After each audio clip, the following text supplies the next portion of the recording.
নমস্কার, শুভ সন্ধ্যা। আপনাদের সকলকে জানাই শুভ সন্ধ্যা। কালি কলম ইজেলের আজকের কঠিন সময়ের কথালাপের অষ্টম পর্ব।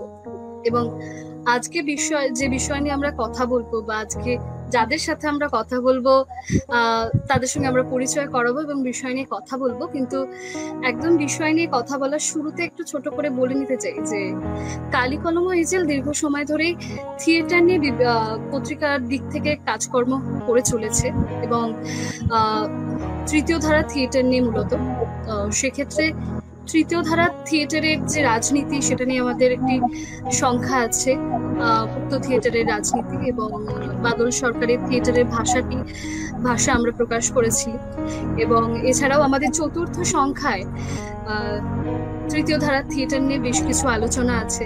তো একটি দীর্ঘ সময় ধরেই কালি কলম ইজেল তৃতীয় ধারা থিয়েটার নিয়ে কাজ করে চলেছে। আমরা প্রত্যেকেই জানি যে এই মাসে অর্থাৎ জুলাই মাসের 15 তারিখ বাদল সরকারের জন্মদিন। তো এই মাসটি আমরা বাদল সরকারের জন্মদিন উদযাপন করব আমাদের মতো করে, আমাদের কথাবার্তার মধ্যে দিয়ে, আমাদের প্র্যাকটিসের মধ্যে দিয়ে। এবং বলতে গেলে আজকে সেটা সূত্রপাত। আজকে থিয়েটার নিয়ে কথা বলার মাধ্যমেই আমরা উদযাপন শুরু করছি। আজকে যে বিষয় নিয়ে আমরা কথা বলছি সেই বিষয়টি সকলেই জানেন যে স্পেস থিয়েটারের নতুন শৌখিনতা।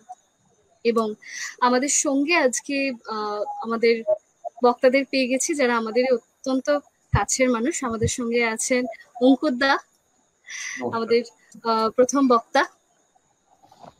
আমাদের সঙ্গে আছে জনার্দন ঘোষ, জনার্দন দা। এবং আমাদের সঙ্গে আছে আমার বয়সী, আমার খুব কাছের বান্ধবী প্রিয়া সাহা রয়। তো আমাদের আসলে প্রত্যেকেই আমাদের খুব কাছের মানুষ এবং একটা দীর্ঘ সময় ধরে আমরা থিয়েটারের জন্য আমরা একে অপরের সঙ্গে খুব পরিচিত। তো আজকে যে বিষয়টি নিয়ে কথা হবে সেই বিষয়টি কোথাও একটা বর্তমান জায়গাতে দাঁড়িয়ে থিয়েটারের ক্ষেত্রে হোক বা আলোচনার দিক থেকে হোক অত্যন্ত গুরুত্বপূর্ণ। তো একদম আমি আর কথা না বাড়িয়ে সরাসরি আমাদের আজকে যে বিষয়ে কথা হবে সেটা নিয়ে চলে যাব। আমি একটু অঙ্কুরদার কাছে প্রথমে যাব যে স্বভাব নিয়ে, মানে তুমি তো দীর্ঘ সময় এই থিয়েটারের যাপনের মধ্যে দিয়ে আছো এবং তুমি একটি নির্দিষ্ট রাজনীতি মেনে চলো। তো সেক্ষেত্রে মানে এই স্পেস এবং এই রাজনীতি কিভাবে স্বভাব এই দুটোকে একসঙ্গে যুক্ত করছে। এবং তার সঙ্গে আরেকটা বিষয় যুক্ত করতে চাইবো যে তুমি তো দীর্ঘ প্র্যাকটিসে আছো, সেখানে তুমি বিভিন্ন থিয়েটার দেখেওছো। সেই দেখার দিক থেকে তো বিভিন্ন সময়ে যে মানে তুমি যাদের নাটক দেখে এসছো এবং বিভিন্ন তাদের নিজেদের স্পেস নিয়ে বিভিন্ন রকমের প্র্যাকটিস আছে, সেই দিক থেকে তোমার কি মনে হয়? মানে তুমি যদি একটু বলো যে সেটা কতটা রাজনৈতিক এবং কতটা শৌখিনতা। অঙ্কুদার থেকে একটু এই বিষয়ে জানতে চাইবো। প্রথমেই কালি কলম ইজেলকে আমার ধন্যবাদ এই আলোচনায় আমাকে ডাকার জন্য। আর আমার সহবক্তাদের এবং সঞ্চালককে আজকের উষ্ণতা জানিয়ে আমি শুরু করছি। আমার গোটা বেড়ে ওঠাটা, মানে ছোটবেলা থেকে থিয়েটারের প্রতি একটা আগ্রহ ছিল। আমার গোটা বেড়ে ওঠাটাই প্রসেনিয়াম পদ্ধতির ওপর, মানে প্রসেনিয়ামের থিওরি, প্রসেনিয়ামের প্রসেস, প্রসেনিয়ামের প্র্যাকটিস, তার ইমপ্লিমেন্টেশন, তার বোঝাবুঝি, তার একটা নিজস্ব রাজনীতি, মানে এই ফর্মটার যে একটা নিজস্ব রাজনীতি আছে সেটা থেকে বড় হয়ে ওঠা। নানান রকম গ্রুপের সঙ্গে খেলতে খেলতে খেলতে খেলতে ওয়ার্কশপ, এটা সেটা, কলকাতায় কিছুটা, কলকাতার বাইরে করতে করতে আমার মোটামুটি বলা যেতে পারে মানে আমার স্কুল জীবন থেকেই আমি থিয়েটার করি। কলেজ জীবনে কিছুটা, এবং তারপরে ইউনিভার্সিটি জীবনে আমরা বেশ কিছু সমমনস্ক বন্ধু বান্ধব এক জায়গায় হয়ে ইউনিভার্সিটিতে একটা থিয়েটার করা শুরু করি। সেই ইউনিভার্সিটির থিয়েটার চর্চা থেকে আমরা একটা দল তৈরি করি। এরকম বহু লোকেই বহু দল তৈরি করে, তার নাম ছিল কলকাতা অর্জমা। আমি আর বেশি বিস্তারিত তো যাচ্ছিলাম না। মানে আমরা কলকাতা অর্জমা যদি আমি দুটো এরকম আমি যদি পুরোটা স্পেকট্রাম ধরি, তার যদি দুটো এন্ড ধরি, তাতে প্রথম কলকাতা অর্জমার প্র্যাকটিসটাই শুরু হয়েছিল আখতারুজ্জামান ইলিয়াসের চিলেকোঠার সেপাই আমরা মঞ্চস্থ করব এই ভাবনাটা থেকে। এবং মাথায় রাখতে হবে 2004 সাল, সেটা 16 বছর আগে। এবং আমরা ঠিক করেছিলাম রবীন্দ্র সদন ভাড়া করে, কারণ আমাদের মাথায় তখন স্পেস ঘুরতো, স্পেস স্পেসিফিক থিয়েটার, এই নিয়ে একটা আলোচনা চলছে। একবিংশ শতাব্দীতে যারা তরুণ নাট্য পরিচালক তারা করছেন, তাদের দ্বারা ইনফ্লুয়েন্স, মূলত মূলধারার যারা পরিচালক। এবং সেখানে করতে করতে আমরা একটা 1 লাখ টাকার বাজেটও সৃষ্টি করেছিলাম, এবং তারপরে সেটা করব। তো সেইটা কোনোদিন দিনের আলো দেখেনি আর কি। প্রচুর রিহার্সাল হয়েছিল, অনেকটা স্ক্রিপ্ট লেখা হয়েছিল, সেই লেখাটা এখনো আমার কাছে আছে, কিন্তু সেটা দিনের আলো দেখেনি। এটা যদি আমি স্পেকট্রামের একটা স্পেকট্রাম ধরি, 2004 2007 স্পেকট্রামের মানে এন্ড এন্ড পয়েন্টটায় আমরা সিঙ্গুর যে সময়, সিঙ্গুর কালে 2006 যখন নোটিশ পড়ে, যেদিন নোটিশটা পড়ে, বামফ্রন্ট সরকার যেদিনকে নোটিশটা ফেলেন জমি অধিগ্রহণের, তার পরের দিন থেকে আমি একটা নাটক লেখা শুরু করি। সেই নাটকটা মূলত বার্টল ব্রেক্টের rise and fall of the city of Mahagonny, সেইটাকে অনুসরণ করে কিছুটা ছায়া, অনেকটাই রিডিটেড নতুন নাটকই বলা যেতে পারে, দক্ষিণ নগরের উত্থান 2007 সালের জানুয়ারি মাসের শেষে আমরা মঞ্চস্থ করি। এটা বলছি তার কারণ এখানে 6-7 মাসের একটা গ্যাপ আছে, কারণ মে মাসে নোটিশটা পড়ে 2006।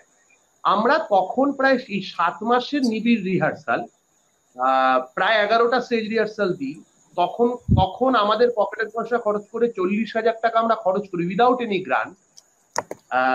আমি দেখি আমরা শোটা করি, 2টো শো হয়, রাসবিহারী মুক্তাঙ্গন রঙ্গালয়। সেখানেও আমরা স্পেসটাকে নানান রকম এক্সপেরিমেন্ট করি, মলিন পর্দা, বিবর্ণ সিট, সেটাকে চেষ্টা করি আরেকটু বেটার করবার, রঙিন করবার। করার পর আলটিমেটলি যেটা দাঁড়ায় সেটা হচ্ছে যে দুদিনের শোতে 6-7 মাসের খাটনির পর, 40,000 টাকা খরচের পর, 200 থেকে এই প্রত্যেক শো যদি আমি 150 থেকে 200 লোকের অ্যাভারেজ ধরি, 400 লোকও থিয়েটারটা দেখে উঠতে পারে, নাটকটা দেখে উঠতে পারে। তখন আমার একটা, যাকে বলে ওই একটা রিয়েলাইজেশন হয় যে এই পদ্ধতিটা, এই থিয়েটার সম্ভবত আমার জন্য ওয়ার্ক করবে না। এটা একদিক। তারপরে আমি যে ডেডিকেশন নিয়ে আমি যে থিয়েটারকে যে প্রায়োরিটি দিতে চাইছিলাম, সেই জায়গা থেকে আমার বাকি সহযোদ্ধারা ওই জায়গায় ছিল না, তাদের অন্যান্য সাইমালটেনিয়াস প্রায়োরিটি ছিল। এখান থেকে আমার একটা বড় আনলার্নিং শুরু হয়। এবং আনলার্নিং বলতে আমি যেটা করতে শুরু করি সেটা হচ্ছে বিভিন্ন ধরনের গ্রুপের সঙ্গে, গ্রুপ মানে এটা থিয়েটার গ্রুপ নয়, নানান ধরনের সোশ্যাল গ্রুপ। তাদের মধ্যে দুটো স্পেসিফিক আমি বলতে পারি। একটা হচ্ছে দক্ষিণ কলকাতার কিছু বস্তির ছেলেমেয়েরা, একটা মানে আজকে যেটা স্বভাব নাটক দল, সেটা স্বভাব লার্নিং সেন্টার ছিল 2008-এ। সেখানে এসে তারা নানান ধরনের একটা অবৈতনিক শিক্ষা কেন্দ্র বলতে পারি, সেটা লার্নিং সেন্টার, যেখানে তারা স্কুলের পরের সময়টা এসে নাচ, গান, কম্পিউটার, আঁকা, হাতের কাজ, ফটোগ্রাফি এইসব শিখতো। কেউ কেউ কোচিং ক্লাসও করতো। সেইখানে আমি নাটক শেখাতে শুরু করি। এইটা একটা গ্রুপের সঙ্গে আমার একদম সরাসরি একটা ইন্টারাকশন শুরু হয়।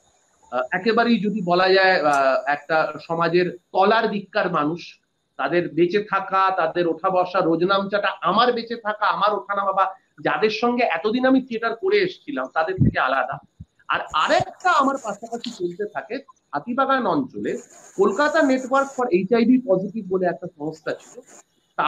তারা এইচআইভি পজিটিভ কিছু মহিলাদের নানান রকম অ্যাসিস্ট্যান্স দিতেন।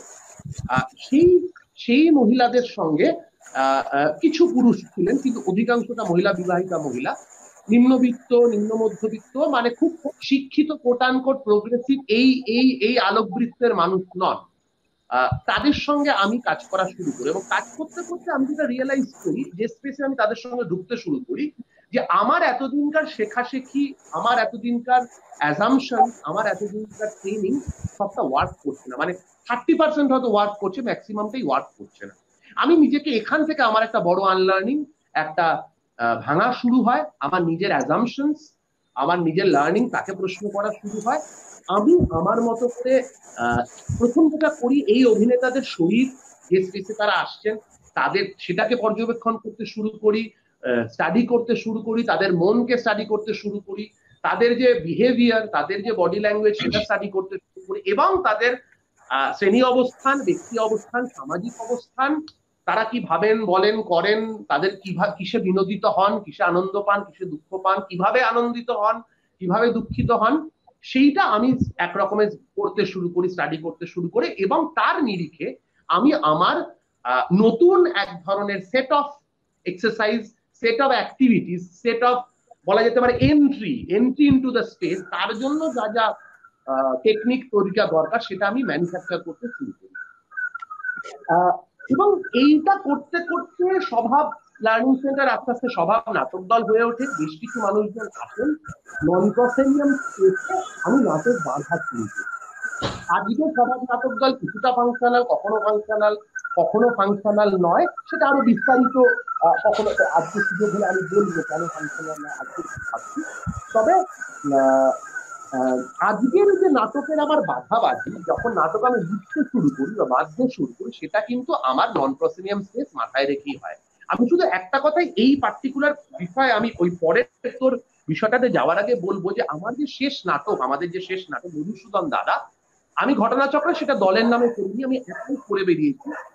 তুই জানিস ডিসেম্বর 2019 থেকে লকডাউনের আগটা অবধি মার্চ 2020 আমি পশ্চিমবঙ্গের 11টা জেলায় 46টা শো করি। এবং ইনসিডেন্টালি আমি যেটা কালকেই আমি হিসেব করছিলাম, আমি 19টা আলাদা আলাদা স্পেসে কাজটা করি, 19টা আলাদা রকম স্পেস। তো সেইটা আমি ডিটেক্ট করি ইনফ্যাক্ট। তো মানে সেটা কোথাও ফুটপাথ আছে, ময়দান আছে, বাড়ির ছাদ আছে, মানে প্রিয়া অনেকটাই বুঝতে পারবে, প্রিয়া সঙ্গে আছে, নালার উপর ব্রিজ আছে, স্টেশন, বাজার, চত যেখানে সেখানে আর কি করার চেষ্টা করি। এটা করতে গিয়ে এরকম একটা জায়গায় আমি দাঁড়িয়ে আছি। দ্বিতীয়ত যে প্রশ্নটা এখানে আছে, মানে এটা হচ্ছে আমার স্বভাব নাটক দল, আমার বোঝাবুঝি লকডাউন পূর্ববর্তী পরিস্থিতিতে আমার যেটা দরকার, মানে যে থিয়েটার বা যে থিয়েটারের জার্নি, তার একটা দিক আর কি, সেটা আমি বলতে পারি, একটা দিকে আলোকপাত করলে ইনা নাটশেল। এরপরে যে প্রশ্নটা ওঠে, যেটা এটার এই আলোচনা বোঝানো বটে, যে মূলধারার থিয়েটারে যারা প্রসেনিয়ামের দলগুলো যখন অন্তরঙ্গ স্পেসে নেমে আসছে, অন্তরঙ্গ পরিসরে নেমে আসছে, সেটা কতটা রাজনৈতিক আর কতটা কৌশল। আমার একটাই এখানে ছোট্ট শুরুতে বলবার, মানে একটা ডিসক্লেমার দেওয়ার আছে, যে প্রথম কথা, আমি নিবিড় ভাবে প্রসেনিয়াম দলের অন্তরঙ্গ কাজ আমি দেখিনি। ইনফ্যাক্ট আমি জনার্দন বাবুদের একটা কাজ, আমি বহুদিন আগে একটাই কাজ দেখেছিলাম, আমার মনে আছে, হয়বদন আপনার কাজ আমি দেখেছিলাম পদাতিক, আপনি বোধহয় প্রায় 2005-06 ওরকম সময় হবে, তাই তো? হ্যাঁ, দেখেছি।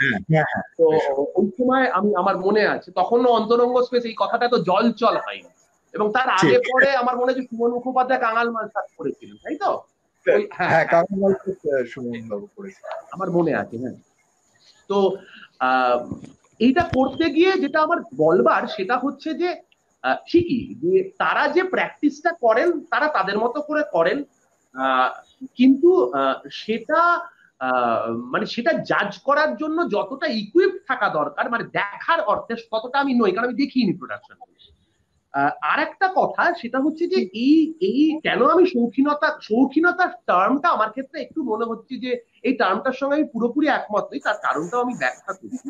সেটা হচ্ছে এই গোটা দলগুলোর মধ্যে আমরা সবাই জানি, এই মূলধারার দলগুলোর মধ্যে একটা করে ক্ষমতা কেন্দ্র থাকে, যৌথতার নামে একটা করে ক্ষমতা কেন্দ্র থাকে, আমরা সবাই জানি, এটা খুব ওপেন সিক্রেট আর কি। সেই ক্ষমতা কেন্দ্র থাকা সত্ত্বেও বহু জেলা মফস্বলের ছেলেমেয়েরা গ্রাম থেকে এখানে আসেন, কলকাতারও শহরতলির বহু ছেলেমেয়েরা, তারা কিন্তু তাদের স্ট্রাগলটা সাচ্চা স্ট্রাগল, তাদের স্ট্রাগলটা সত্য স্ট্রাগল, তারা একরাশ স্বপ্ন নিয়ে আসেন, এক বুক ভালোবাসা নিয়ে থিয়েটারের প্রতি আসেন, এবং তারা তারপর কি হাতে পড়েন, শোষিত হন না হন, সেটা তো পরের গল্প। কিন্তু পুরোপুরি যদি আমি এটাকে শৌখিনতা বলি, তাহলে তাদের স্ট্রাগলকে ছোট করা হয়, তাদের স্বপ্নকে ছোট করা হয়, তাদের ভালোবাসাকে অস্বীকার করা হয়। আমি চট করে এবার পরের বিষয়টা, যে এবার যদি আরো ডিরেক্টলি আমি এটাকে এনগেজ করি, যে থিয়েটারের স্পেস, মানে থিয়েটারের স্পেসের রাজনীতি, এটা ভাবতে গেলে আমার মাথায় বা আমার সামনে এক্ষুনি তিনটে জিনিস উঠে আসছে, মানে তিনটে দিক, তিনটে পার্সপেক্টিভ আমি দেখতে পাচ্ছি এই আলোচনাটা করতে গেলে। 1 নম্বর পার্সপেক্টিভ রাষ্ট্র বা স্টেট, 2 নম্বর পার্সপেক্টিভ দর্শক বা কারা দেখছে, অডিয়েন্স বা স্পেকটেটরও বলা যেতে পারে, 3 নম্বর আসপেক্ট হচ্ছে থিয়েটারের নন্দনতত্ত্ব। এই তিনটে, মানে থিয়েটার কেমন কি, সেটা, এই তিনটে আসপেক্ট আমার কাছে। আমি যদি প্রথম আসপেক্টটা ধরি, দেবারতী, সময়টা আমাকে যদি হয়ে যায় বলিস আমাকে, আমি চেষ্টা করছি র্যাপ আপ করবার, ঠিক আছে? হ্যাঁ, না না, আমি যদি একদম কোনো অসুবিধা নেই। আমি পাঠিয়ে দিতে পারি। আমি যদি প্রথম আসপেক্টটা ধরি রাষ্ট্রের ক্ষেত্রে, তাহলে বলবো মূলধারার দল এই রাষ্ট্রের আওতায় তিন রকম ভাবে এসে থাকেন। প্রথম, তারা একটা বিনোদন কর দিতে বাধ্য হন, এটা 1 নম্বর।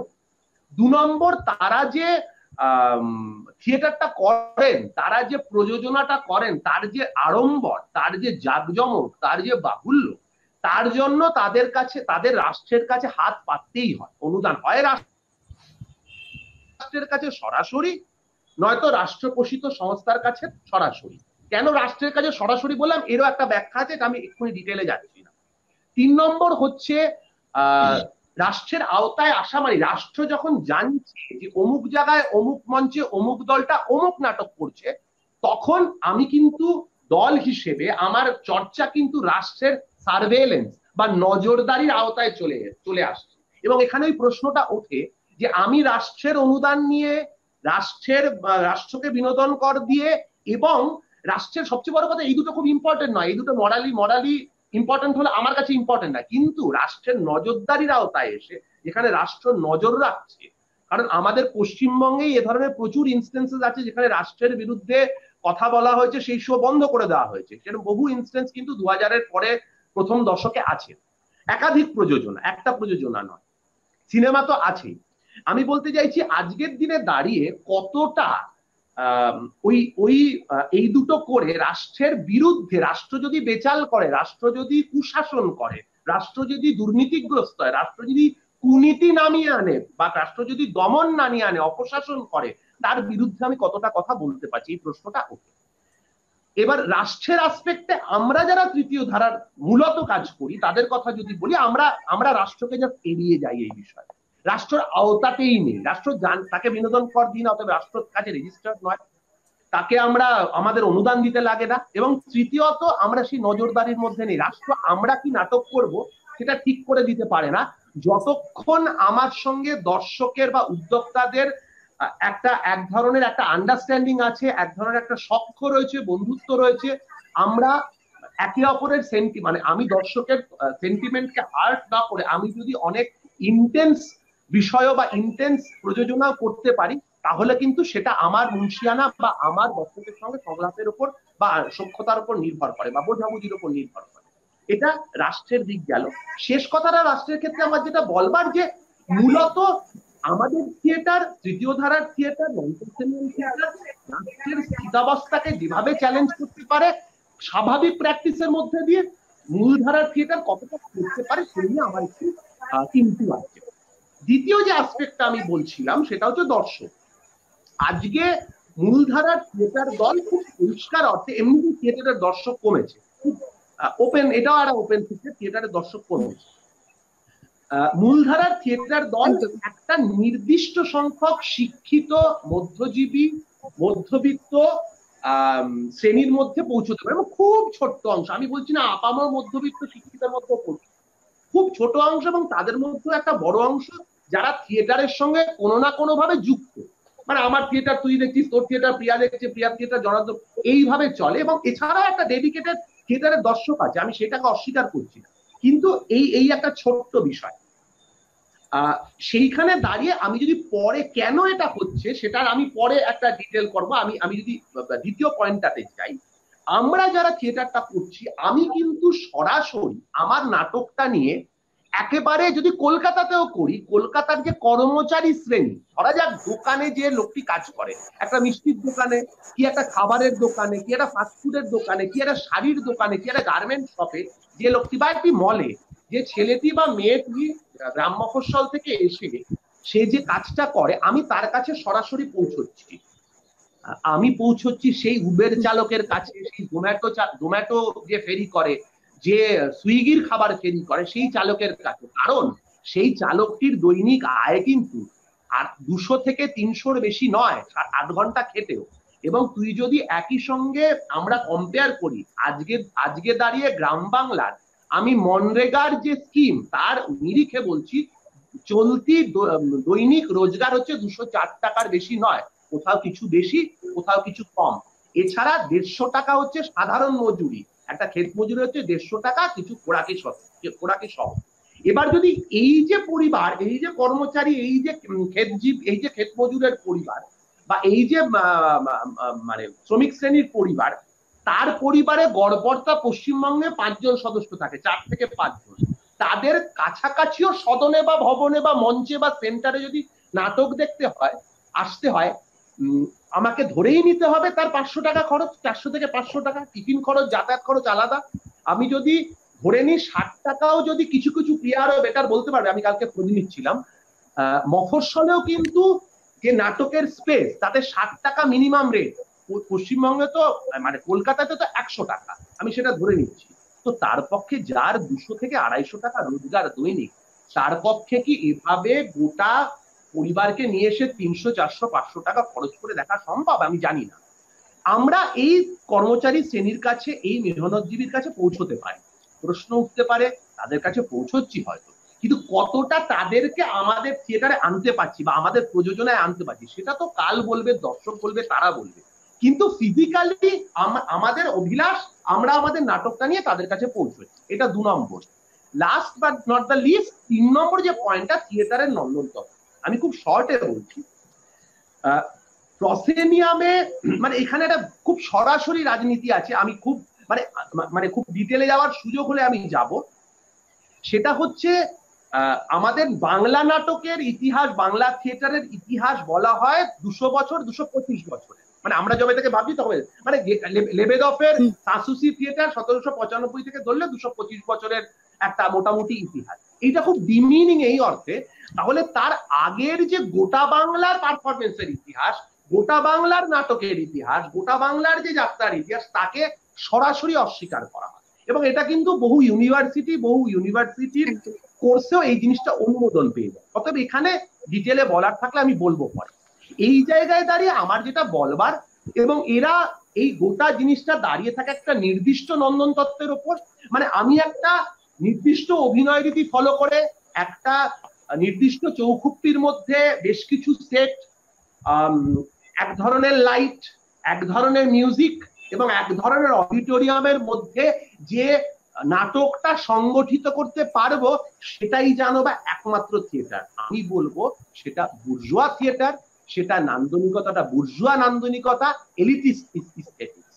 উল্টো দিকে আমরা যারা তৃতীয় থিয়েটার, একতলে সমতলে দাঁড়িয়ে, দর্শক অভিনেতা একতলে দাঁড়িয়ে অভিনয় বা নাটক সংগঠিত হয়, যেখানে দর্শকের সঙ্গে অনেক নিবিড় ভাবে তার কাছাকাছি যাওয়া যায়, তার চোখে চোখ রেখে কথা বলা যায়, এবং নাটকের ওঠা পড়ার সঙ্গে দর্শকের অভিব্যক্তির বা এক্সপ্রেশনের যে আলো ছায়া, সেটা থেকে যে দর্শক অভিনেতা সংলাপ রচনা হয়, সেটা আমার কাছে বরঞ্চ অনেক বেশি মানসী নান্দনিকতা। এবং এই মানসী নান্দনিকতা দাঁড়িয়ে থাকে অভিনেতার আত্মপ্রকাশের ইচ্ছার মাধ্যমে, আত্মপ্রকাশের যে মানে অভিনেতার যে আত্মপ্রকাশ, নাট্যশিল্পীর যে আত্মপ্রকাশ, এবং দর্শকের যে ইমাজিনেশন বা কল্পনা শক্তি, এর মেলবন্ধন, এর রসায়নের উপর নির্ভর করে আমার থিয়েটার সংগঠিত হয়, আমার মানসী নান্দনিকতা তৈরি হয়, আমার মেঠো নান্দনিকতা তৈরি হয়, আমার পিপলস ইস্থেটিক্স তৈরি হয়, আমার সাবলটান ইস্থেটিক্স তৈরি হয়, যেটা কিনা ওই এলিটিস্ট নান্দনিকতা বা ইস্থেটিক্স এর বিপ্রতীপে দাঁড়ায়। একেবারে সাম আপ করার জায়গা থেকে আমি এইটুকুনি, লাস্ট আমি 1 মিনিট নেব, 2 মিনিট নেব। সেটা হচ্ছে যে ধরা যাক আমি যদি স্পেস বলতেই আমার মাথায় আসে টাইম, টাইম স্পেস বলতেই আমার মাথায় আসে দেশ, কাল, কাল বা দেশ। উত্তরাধুনিক বাংলায় স্পেসের একটা নাম হয়েছে, সেটা হচ্ছে পরিসর, কিন্তু আমার কাছে স্পেস বলতে দেশ আসে আগে। আমি যদি এভাবে বলি যে যারা ঠেকায় পড়ে একটা নির্দিষ্ট চৌখুপ্পি থেকে অন্তরঙ্গ মঞ্চে বা অন্য স্পেসে নামলেন, তারা কি ভাবছেন, কি করছেন, সেটা তাদের ব্যাপার, আমি সেটা জাজ করব না। কিন্তু সেটা কতটা রাজনৈতিক বা কতটা অর্গানিক বা কতটা জৈবিক, সেটা নিয়ে আমার সন্দেহ আছে। পাশাপাশি আমি এটা বলবো, আমরা যারা ওই দেশের, ওই কালের, আমার দেশের, আমার কালের মানুষ, মাই ল্যান্ড অ্যান্ড মাই পিপল, তার কাছে আমার নাটক নিয়ে পৌঁছে যেতে চাইছি, আমার কথা, আমার আত্মপ্রকাশ নিয়ে পৌঁছে যেতে চাইছি, এবং সেই অনুযায়ী তার নিরিখে যে স্পেসের অন্বেষণ, সেইটা কিন্তু ওই আগেরটার থেকে আলাদা। এইটা। তৃতীয় ধারা থিয়েটার তো আসলে কিছু একটাকে, মানে আমরা তো মূল স্রোতটাকে কোথাও একটা না বলে চলে আসা, মানে কোথাও একটা একটা আদর্শ নিয়ে এগিয়ে আসা। তো সেই আদর্শগত দিক থেকে আসলে একটা রাজনীতিও কাজ করে, যেটা আমরা অঙ্কুরদার কথা থেকে বুঝতে পারলাম। আমি প্রিয়ার কাছে এবার একটু যাব যে তোমার তোমার কাজ আমি বহু বছর ধরে দেখে আসছি, এবং তুমি বিভিন্ন স্পেসে কাজ করো। বিভিন্ন স্পেস বলতে তোমাকে যেমন আমরা তো গড়িয়াহাটে ধরো, গড়িয়াহাটে যেখানে আমরা আর কি লোকে বাজার করতে যাচ্ছে সেখানেও একটা স্পেস তুমি খুঁজে নিলে, অথবা ধরো মেট্রোর ধারে হোক বা কোথাও যেখানে তুমি জায়গা পাও সেখানেই তুমি কাজ করছো। আবার তুমি সেই কাজটাই আবার আমরা দেখতে পাচ্ছি অন্তরঙ্গ যে স্পেসটা তৈরি হচ্ছে, যেমন প্রসেনিয়াম আর্ট সেন্টার আমরা দেখতে পাই একদম চেনাশোনার মধ্যে কাছে পিঠে, বা কমলা কুটির, সেই জায়গাতেও তুমি সেই সেই কাজটাই তুমি আবার করছো। তাহলে কি মানে তোমার কাজটাকে কি পথনাটক বলা চলে, নাকি তোমার কাজটাকে তৃতীয় ধারার থিয়েটার, মানে তোমার কাজটাকে তুমি ঠিক কিভাবে মানে বোঝাবে? মানে আমি না ওইভাবে দেখি না যে স্পেস অনুযায়ী যে প্রত্যেকটা জিনিস আলাদা করে ভাগ হয়ে যাচ্ছে, সেটা আমি ওইভাবে দেখি না কাজগুলোকে। কারণ আমি যখন কাজ করতে শুরু করেছি তখন আমি না পুরোপুরি মানে স্ট্রিট ফরম্যাট থেকেই শুরু করেছিলাম। মানে আমি শুরু করেছিলাম এইভাবে যে মানুষের কাছে কি করে পৌঁছানো যায়, ঠিক আছে। এবার তার সাথে একটা আর্থিক জায়গা তো তৈরি হয়ে থাকে, যে একটা জায়গা আমি কোনো কিছু কাজ চালাতে গেলে আমার একটা আর্থিক সাহায্য দরকার পড়ে। সেটা কি, সেটা আমি অন্যদের দলের কাছে যারা ইনভিটেশন করে আমাকে কাজ করতে নিয়ে যাচ্ছে সেখান থেকে একটা আর্থিক সহযোগিতা আমি পাই। তো সেইখানে সেই রকম ভাবে কাজটা তৈরি করি। আর আমি কাজটা পুরোপুরি অভিনেতা হিসেবে শুরু করেছিলাম, একজন অভিনেতা হিসেবে আমি কাজটা, আমার কাজ দেখাতে হবে এই হিসাবে। কিন্তু হ্যাঁ, কাজ করতে করতে এবার রাজনৈতিক ভাবে আমার মতদর্শ অনেক কিছু পাল্টেছে। আবার আগের মতন কিছু জিনিস রয়েছে একদম আলাদা আলাদা, মানে ওরকম ভাবে আমি আলাদা বলবো না এটা আমি প্রসেনিয়াম করছি বা পথনাটিকা করছি বা ইন্টিমেট স্পেসে করছি। মানে যেরকম ভীতু বলে কাজটা আমি শুরু করেছিলাম জ্ঞান মঞ্চে 10 মিনিটের কাজ হিসাবে। তার আগে আমি অঙ্কুর দাকে একা গিয়ে দেখিয়েছিলাম এই কাজটা, মানে একদমই আলাদা করে, মানে একদম সোলো পারফরমেন্স একদম অঙ্কুর দা। তারপরে আমি গিয়ে জ্ঞান মঞ্চে প্রথমবার আমি এটা শো করি। তো তারপরে ওটাকে আমি ভাবলাম যে জ্ঞান মঞ্চের থেকে যেই পরিমাণ দর্শক জ্ঞান মঞ্চে দেখতে আসবে, যারা দেখতে আসবে তারা যত, এই বিষয়টা না তাদের কাছে খুবই সহজ, মানে পুরো বিষয়টা, মানে আমি তো খুব গোদা ভাবে কথা বলতে পছন্দ করি, তারা বলতে থাকে, মানে তাদের মনে হয়েছে তোমার নাটকটা প্রচন্ড গোদা, মানে তুমি যেটা বলছো তুমি সাধারণ মানুষের কাছে যাও, বা এরকমও অনেকে বলেছে। তো আমি ওই হিসাবে আমি দেখছি না, মানে বিষয়টা পুরোপুরি আলাদা। মানে কি বলবো, মানে যখন আমি স্ট্রিটে, মানে আমি ওখান থেকে আমি ভেঙে আমি একদম স্ট্রিটেই আনতে চাইছিলাম। বেসিক্যালি আমি স্ট্রিটেই কাজটা করতে চাইছিলাম, কারণ বিভিন্ন মানুষের কাছে পৌঁছাতে চাইছিলাম। কারণ যারা এখন থিয়েটার দেখতে আসে তারা বেসিক্যালি যারা থিয়েটার করে তারাই কিন্তু থিয়েটার দেখতে আসে, বা যারা সিনেমা তৈরি করছে তারা দেখতে আসে। তথাকথিত বুদ্ধিজীবীরা নাটক দেখতে আসে, মানে মঞ্চে বলো বা ইন্টিমেট স্পেসেও আমি দেখেছি তারাই কিন্তু আসে। কিন্তু রাস্তায় যখন আমি কাজ করতে যাচ্ছি তখন কিন্তু আমি ফেসবুকেও কোনোদিনও প্রচার করিনি যে আমি এখানে শো করতে যাচ্ছি বা এইভাবে করতে যাচ্ছি। কারণ আমার ওই সময়টা এই স্ট্রিট প্লেটাই আমার রোজগার হয়ে দাঁড়িয়েছিল, মানে আমি রোজ বেরোচ্ছিলাম, ওখান থেকে যেটা ইনকাম হচ্ছিল সেটা দিয়েই কিন্তু আমার সংসার চলছিল পুরোপুরি। তারপরে সেখান থেকে আমি আস্তে আস্তে বুঝতে পারি যে ওটা দিয়েও হচ্ছে না, তারপরে আমি ফ্রিল্যান্স করা শুরু করি আলাদাভাবে, সেটা আলাদাভাবে সেটা করি। কিন্তু স্ট্রিটটা আমাকে প্রথমে রোজগার করা শুরু করেছে, স্ট্রিটের থ্রু দিয়ে আমি আরো কাজ পেতে শুরু করেছি, এরকমও হয়েছে, এটা এরকমও হয়েছে। তো এরকম করে আমি আলাদা করে বলতে পারবো না যে এটা আমি মঞ্চ নাটক হিসেবে ভাবছি, এটা আমি ইন্টিমেট স্পেস হিসেবে ভাবছি, আমি এটা স্ট্রিট হিসাবে ভাবছি। কারণ আমাকে যে যেরকম ভাবে ডেকেছে আমি সেই সেরকম ভাবে কাজ করা শুরু করেছি। এবার নিজের যদি মানসিকতা, নিজের যদি রাজনৈতিক দিক দিয়ে বলতে গেলে আমি প্রেফার করেছি সবসময় স্ট্রিট, কারণ সেখান দিয়ে আমি শিখতে পেরেছি, বিভিন্ন মানুষের কাছে যেতে পেরেছি, আহ বিভিন্ন জায়গাকে ভাঙতে পেরেছি, গড়তে পেরেছি, বিভিন্ন জায়গাকে আমি নতুন ভাবে দেখতে পেরেছি। ঠিক আছে, যেরকম বলছিলাম যে যেরকম কাজ করতে করতে মানে স্ট্রিটের কাজ করতে করতে বলতে গেলে যেরকম আমি দেখবো যে যাদবপুর বিদ্যাপীঠের যেই ফুটপাথটা রয়েছে আর গড়িয়াহাটের বাজারের সামনে যে ফুটপাথটা আছে, দুটো স্পেস কিন্তু একদম আলাদা, দুটো কিন্তু একদমই আলাদা। মানে তার চওড়া মানে আর গড়িয়াহাটের ফুটপাতের চওড়া সেই হিসাবে যাদবপুর বিদ্যাপীঠের সামনে কিরকম ধরনের দর্শক আমি পাচ্ছি, গড়িয়াহাটের বাজারে কিরকম ধরনের দর্শক, মানে কিন্তু দুটোই কিন্তু কাছাকাছি জায়গা। যাদবপুর আর গড়িয়াহাট কিন্তু দুটোই কিন্তু কাছাকাছি জায়গা, কিন্তু তবুও কিন্তু স্পেসটা একদমই আলাদা, একদমই আলাদা। তার সাথে সাথে যেরকম হচ্ছে মধুসূদন মঞ্চের সামনে আমি কোনো একটা কাজ করছি, মানে দর্শকদেরকে কিছুতেই মানে মানে তাদের সামনে গিয়ে করলেও তারা দূরে চলে যাচ্ছে, মানে মধুসূদন মঞ্চের সামনে কিন্তু এটা হচ্ছে।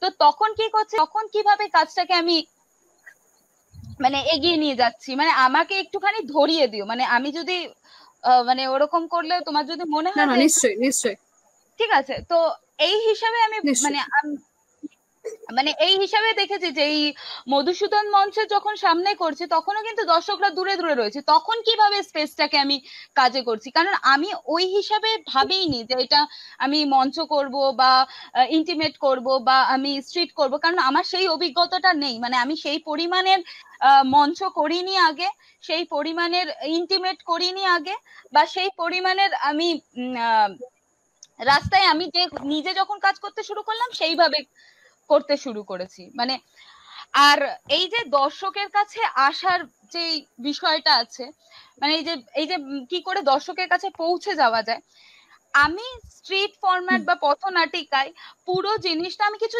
মানে এই বিষয়টা আমি জানতাম না, তার আগে আমি ইন্টিমেট স্পেসে কাজ করেছিলাম। তুমি জানো যে জেড থিয়েটার বলে শঙ্খ ঘোষ মানে শঙ্খদা যে আছে, শঙ্খদার সাথে কাজ করতাম আমি ইন্টিমেট স্পেসে। তো শঙ্খদার সাথে ইন্টিমেট স্পেসে ওইটাই আমার প্রথম অন্তরঙ্গ, ওখান থেকেই কাজ করা শুরু। তারপরে আমি যখন স্ট্রিট দেখতে শুরু করলাম, স্ট্রিটটা আমি তার আগে আমি মানে আমি স্ট্রিটে কোনোদিনও কাজও করিনি, কোনো কাজও দেখিও নি তার আগে পর্যন্ত।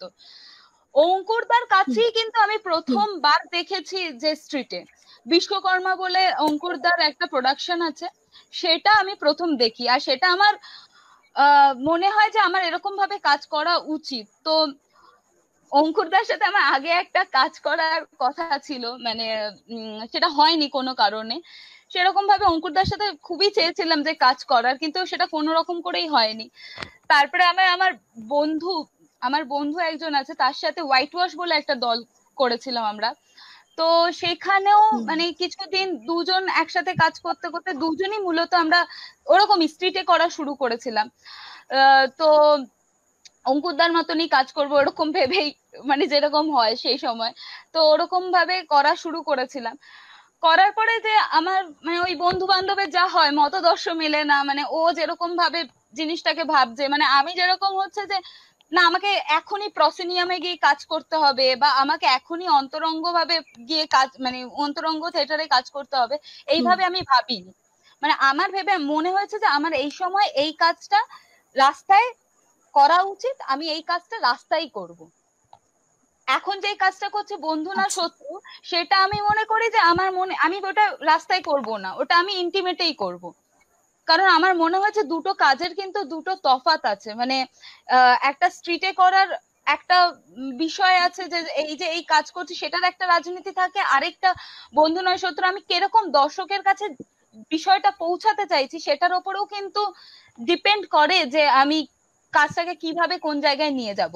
ভীতু এমন একটা কাজ যে যেটা আমি সব জায়গায় নিয়ে যেতে পারি, আমি প্রসেনিয়ামেও নিয়ে যেতে পারি, আমি ইন্টিমেট স্পেসেও নিয়ে যেতে পারি, প্লাস পথনাটিকা হিসেবেও আমি এটাকে ব্যবহার করতে পারি, মানে এইটা হচ্ছে বিষয়।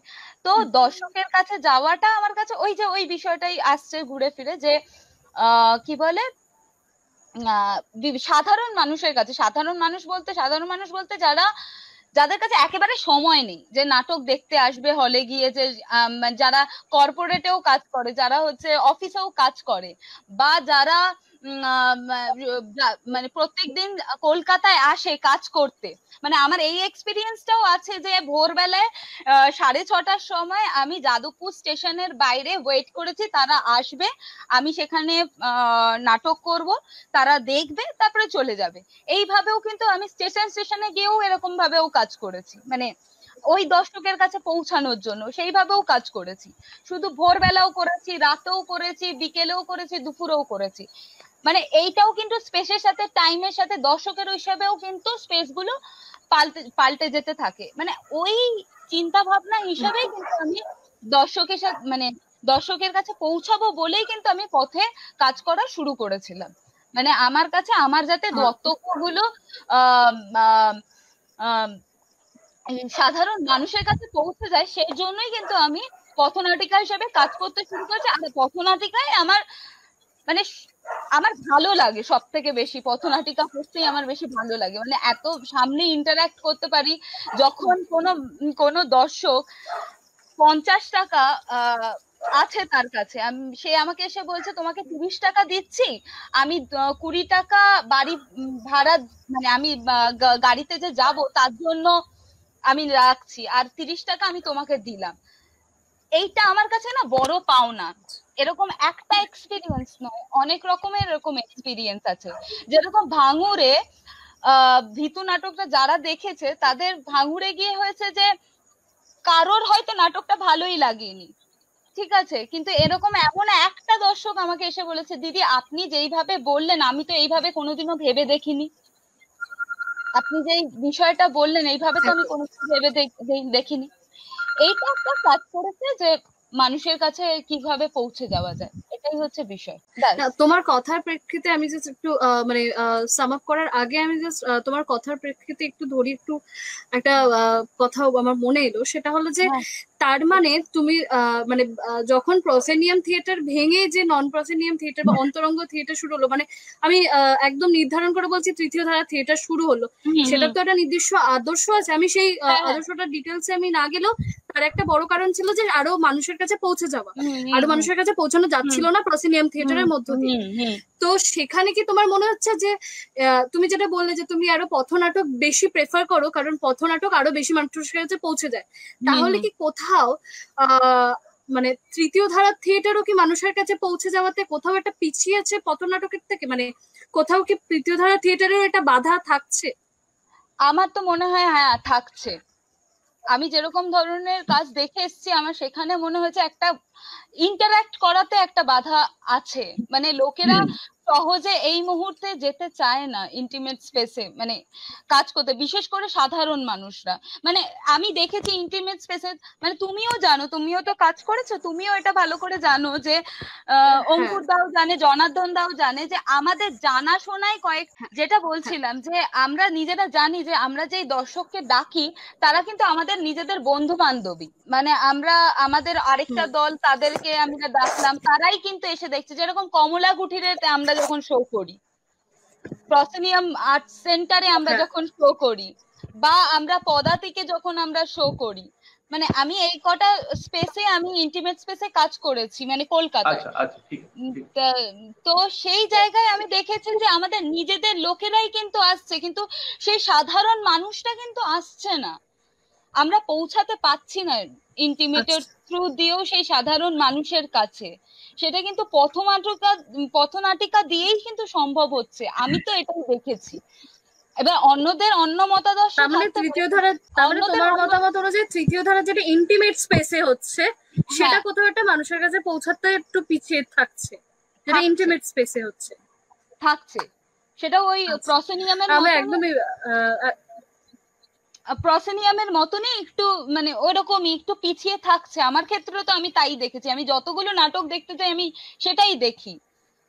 মানে খুবই সাধারণ মানুষ আসার খুবই, তাদের কাছে এতটা সময় নেই, অনেকের কাছে এরকমও আছে যে যারা রিক্সা চালায় বা যারা শ্রমজীবী যাদেরকে আমি বলবো, তারা কিন্তু তাদের কাছে অতটা সময় নেই। মানে এরকম একটা বিষয় আমি দেখি। আমি একদমই। তোমার কথার প্রেক্ষিতে অনেক প্রশ্ন হচ্ছে, আমি পরে আবার সেই প্রশ্নতে আসবো। আমি একটু জনার্দন দার কাছে যাবো যে জনার্দন দার ওগলামের কাজ আমি দীর্ঘ বেশ কিছু বছর ধরে দেখছি, এবং সেই কাজটার একটা বিশেষত্ব মানে আমি মানে একটু অন্য ধরনের কাজ। তো সেক্ষেত্রে জনার্দন দা, তোমার শুরু তো প্রসেনিয়াম থিয়েটার দিয়ে, এবং তারপরে তুমি প্রসেনিয়াম থেকে ভেঙে আর কি অন্তরঙ্গ থিয়েটারে এসছো। কিছুটা আমরা বাদল সরকারকেও দেখতে পাই, বাদল সরকারও প্রসেনিয়াম থেকে শুরু করে মানে তিনি তৃতীয় ধারা থিয়েটার শুরু করেন। তো এই যে তোমার প্রসেনিয়াম থেকে অন্তরঙ্গতে চলে আসা, তার পিছনে কারণটা কি, কতটা অর্থনৈতিক আর কি, মানে তোমার থেকে সেই অর্থনৈতিক দিকটা একটু জানতে চাই। হ্যাঁ, আরেকবার প্রশ্নটা শেষের দিকটা শুনতে পাই। হ্যাঁ, শেষের দিকটা শুনতে পাইনি। একদম নিশ্চয়ই। আমার যেটা তোমার থেকে জানা ছিল সেটা হলো, তুমি তো প্রসেনিয়াম থিয়েটার থেকে অন্তরঙ্গ থিয়েটারে এসছো, এবং তার আসার পিছনে নিশ্চয়ই কোনো কারণ আছে। এবার সেই কারণটাতে অর্থনীতি কতটা গুরুত্বপূর্ণ সেটা তোমার থেকে জানতে চাইব। প্রথমেই কালি কলম ইজেল তাদের এই সাধু প্রচেষ্টার জন্য তাদেরকে ধন্যবাদ জানাই। আমি কৃতজ্ঞ যে তারা আমাকে এই আলোচনায় ডেকেছে। বিশেষ করে তুমি আমাকে আলাদা করে বলেছো যে এই ধরনের একটা কাজ তোমরা দীর্ঘদিন ধরে করছো, এবং এই কাজগুলো খুবই দামি কাজ, খুব মূল্যবান কাজ। থিয়েটারের আলোচনাটাও এত মানে থিয়েটার করার মতনই থিয়েটার আলোচনাটাও কিন্তু ভীষণ ভীষণ গুরুত্বপূর্ণ। আমরা এটা ক্রমাগত আমার মনে হয় থিয়েটার করার সাথে সাথে করা উচিত। এবং আমার সাথে আজকে যারা বক্তারা রয়েছেন তাদেরকেও আমি প্রণাম জানাই। এবং প্রথমে একটা কথা বলি যে আজকে তো যেহেতু স্পেস একটা খুব ইম্পর্টেন্ট জিনিস, এবং সেই সূত্র ধরেই আমাদের সমস্ত আলোচনা হবে, সেটা অর্থনীতি হোক আর রাজনীতি হোক, কিংবা এই যে বিভিন্ন রকমের স্পেসের যে ভাগাভাগি আমরা করছি সেটা কিভাবে করছি, কেন করছি, সেইটা তো দেখতে গেলে ধরে নাও একটা সামান্য ভাবনা, সাধারণ ভাবনা, বাড়িতে ধরে নাও কোনো একটা জিনিস কিনছি, একটা ফ্রিজ কিনছি, একটা টেলিভিশন কিনছি, কিংবা একটা বুক শেলফ কিনছি, কিংবা একটা ফ্রেম কিনছি, কিন্তু কেনার পরেই যে প্রশ্নটা উঠে মাথায় যে এটা রাখবো কোথায়, মানে কোন স্পেসে এই জিনিসটা আমি রাখবো।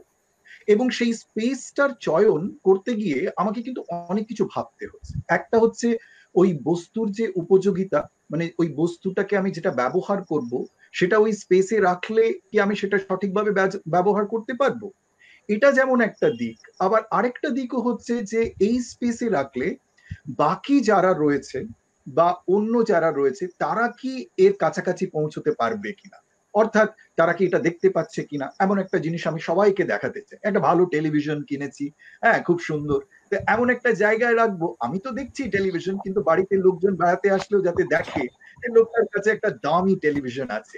এই তো একটা ইচ্ছা থেকে আমি হয়তো টেলিভিশনটাকে সেইভাবে সেট করবো আর রাখছি, ওটাকে সাজাচ্ছি।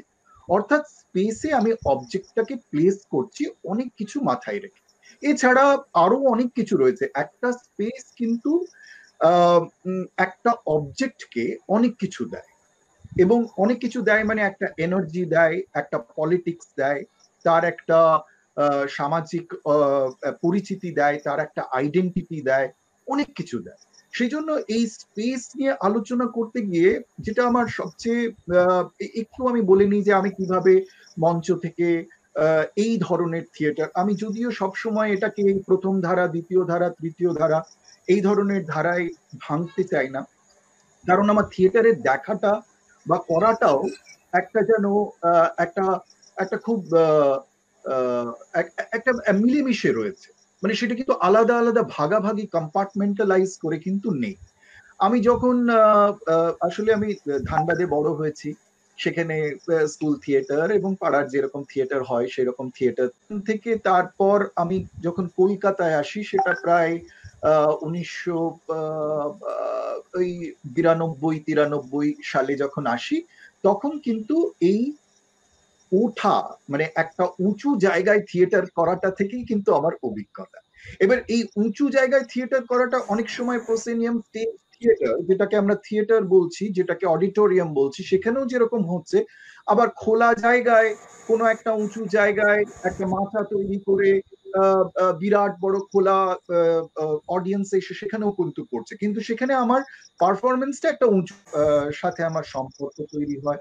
শুভাশিস দা বলে উত্তর কলকাতায় তরঙ্গ নর্থ, এখনো সেই দলটি রয়েছে, সেই দলের সঙ্গে আমার সম্পর্ক, এবং সেখানে আমি এই ধরনের থিয়েটার করি। কারণ আমরা তখন বিভিন্ন রকমের ওই প্রতিযোগিতামূলক থিয়েটার হতো, এবং এই প্রতিযোগিতামূলক থিয়েটার গুলো কিন্তু কোনো তথাকথিত অডিটোরিয়ামে হতো না, কিন্তু সেখানে টিকিট থেকে সেই রকম এক খোলা মঞ্চেও হচ্ছে, মানে একেবারে লোকজন যেখান থেকে খুশি আসছে আবার চলে যাচ্ছে, কিন্তু যেটা বাঁধা হয়েছে মঞ্চটা, সেই মঞ্চটা কিন্তু একটু উঁচু জায়গা, মানে বেশ একটা প্রোসেনিয়াম যাকে বলা হয় স্টেজ, সেই প্রোসেনিয়াম একটা লিফটেড প্ল্যাটফর্ম, এই প্ল্যাটফর্মটা ছিল আমাদের পারফরমেন্স স্পেস।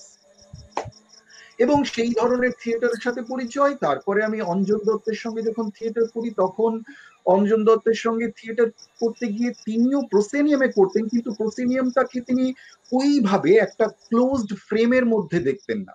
অর্থাৎ এই যখন স্পেস নিয়ে কথা বলছি, তখন আরো একটা জিনিস সেখানে আলোচনার বিষয় হয়, এই যে ফ্রেম, একটা ফ্রেম তৈরি করি আমরা, একটা ফ্রেম তৈরি করে দিই দর্শকের জন্য, যে তোমরা এই ফ্রেমের মধ্যে দিয়ে আমাকে দেখো, ফ্রেমের বাইরে যেটা হচ্ছে সেটা তোমার দেখার জন্য নয়, এইরকম একটা জিনিসও কিন্তু আমরা তৈরি করার চেষ্টা করি। এই ফ্রেমেরও অনেক রকম বিভাজন আছে। তো এই ধরনের ফ্রেম কিন্তু অঞ্জন দত্ত ভীষণভাবে ভাঙতেন।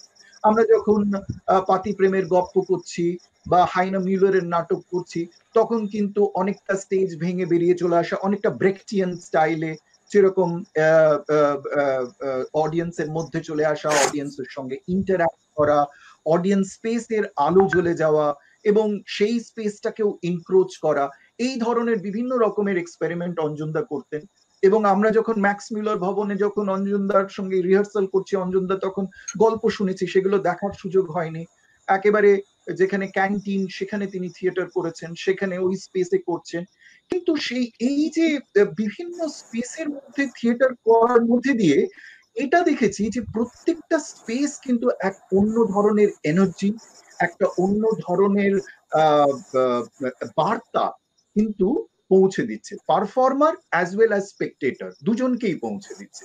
এবং পরবর্তীকালে অঞ্জনদার সঙ্গে কাজ করার পর জয়তিদির সঙ্গে কাজ করছি যখন, তখন একটু থিয়েটার নিয়ে পড়াশোনা শুরু করেছি, তখন কলেজেও পড়ছি।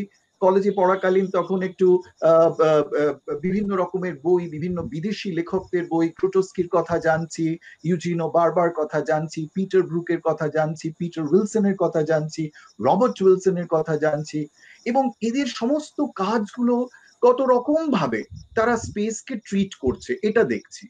এবং করতে করতে তখনও কিন্তু আমার মাথায় যে এই যে সার্ভাইভাল যে একটা বড় জিনিস তখনও কিন্তু মাথায় আসেনি, কারণ বাবা কিছু টাকা পাঠিয়ে দিতেন আমার কলেজের হস্টেলে থাকার জন্য, সেই টাকাতে আমার চলে যেত আর আমি থিয়েটারটা করতাম।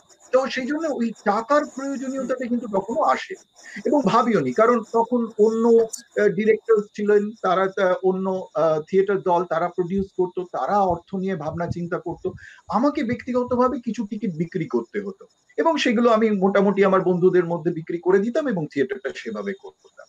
এবং তারপরে আমি পাশাপাশি ওই থিয়েটারটা করতে করতে আমি বাদল বাবুর কাজের সঙ্গে পরিচিত হই। আমি কার্জন পার্কে, তখন তিনি থিয়েটার করতেন, আমি কার্জন পার্কে থিয়েটার দেখলাম।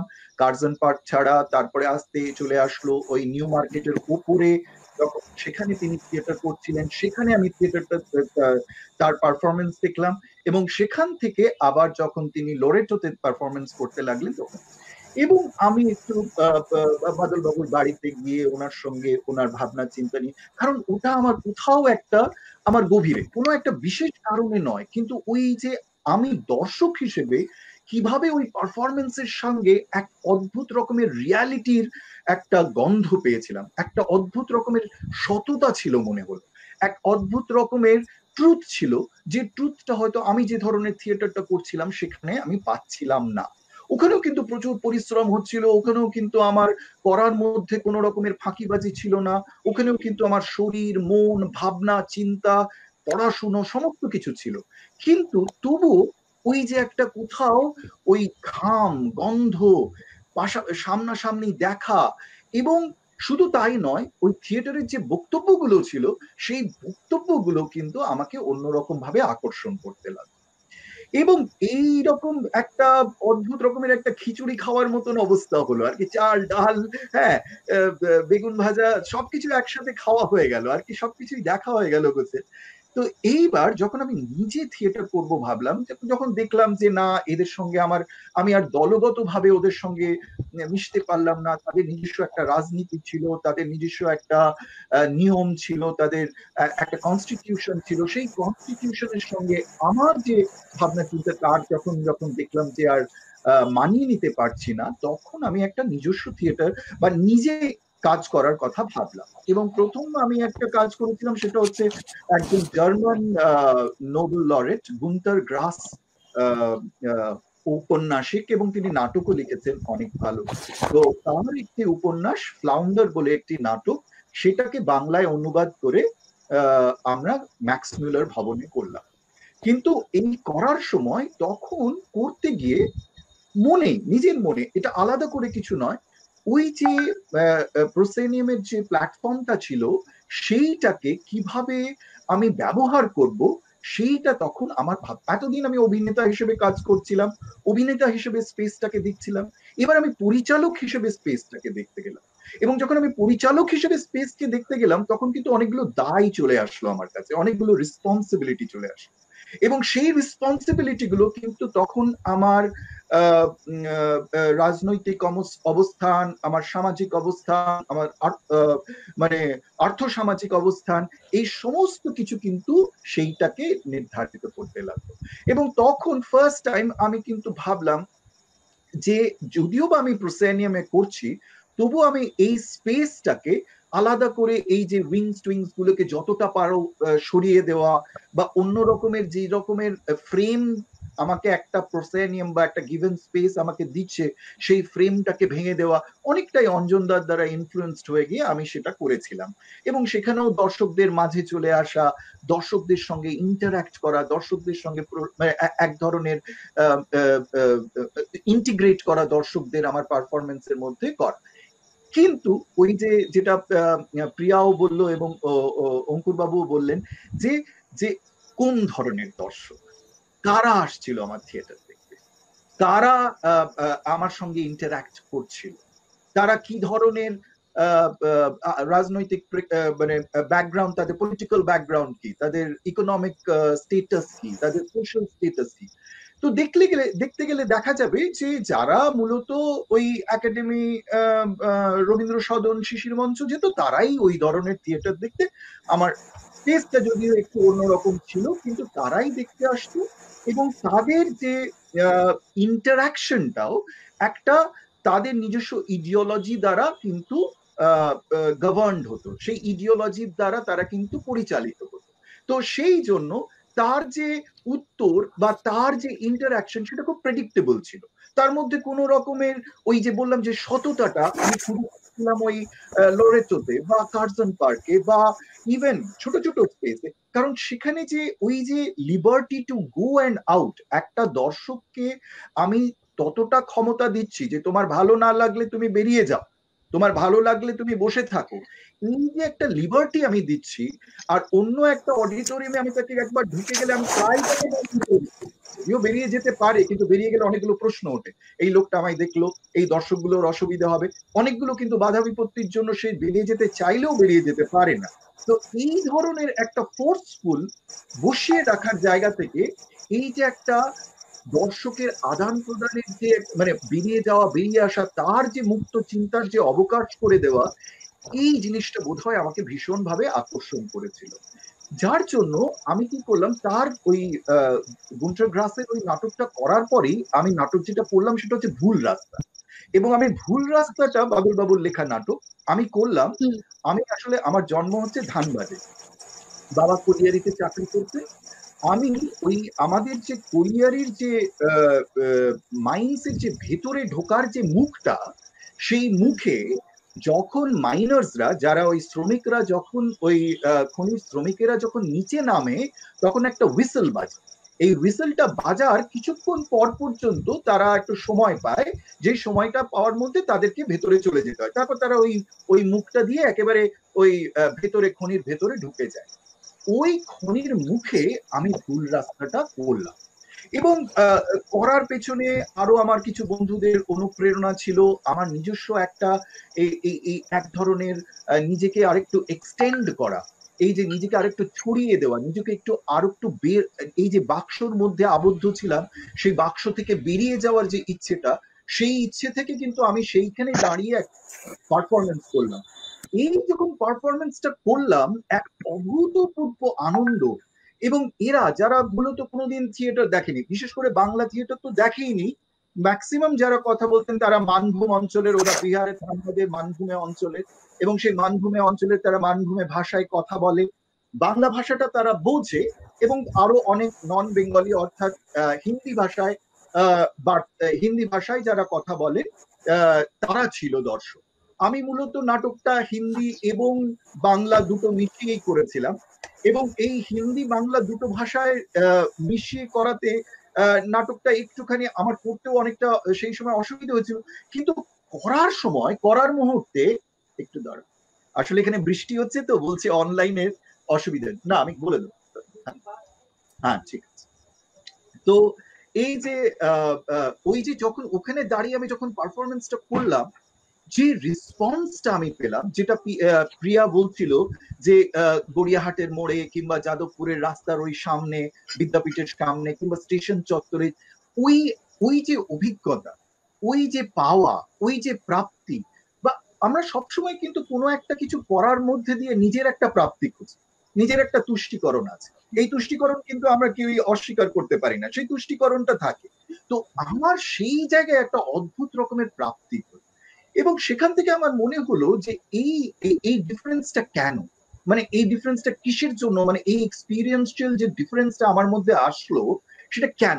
এটা কি শুধু স্পেসের ডিফারেন্সের জন্য, না যারা দেখতে এসেছিলেন তাদের রেসপন্সের জন্য, না বাদল বাবুর এই পার্টিকুলার নাটকের যে টেক্সট, তার যে মাধুর্য, তার যে বৈশিষ্ট্য, তার যে ক্যাপাসিটি, সেটা?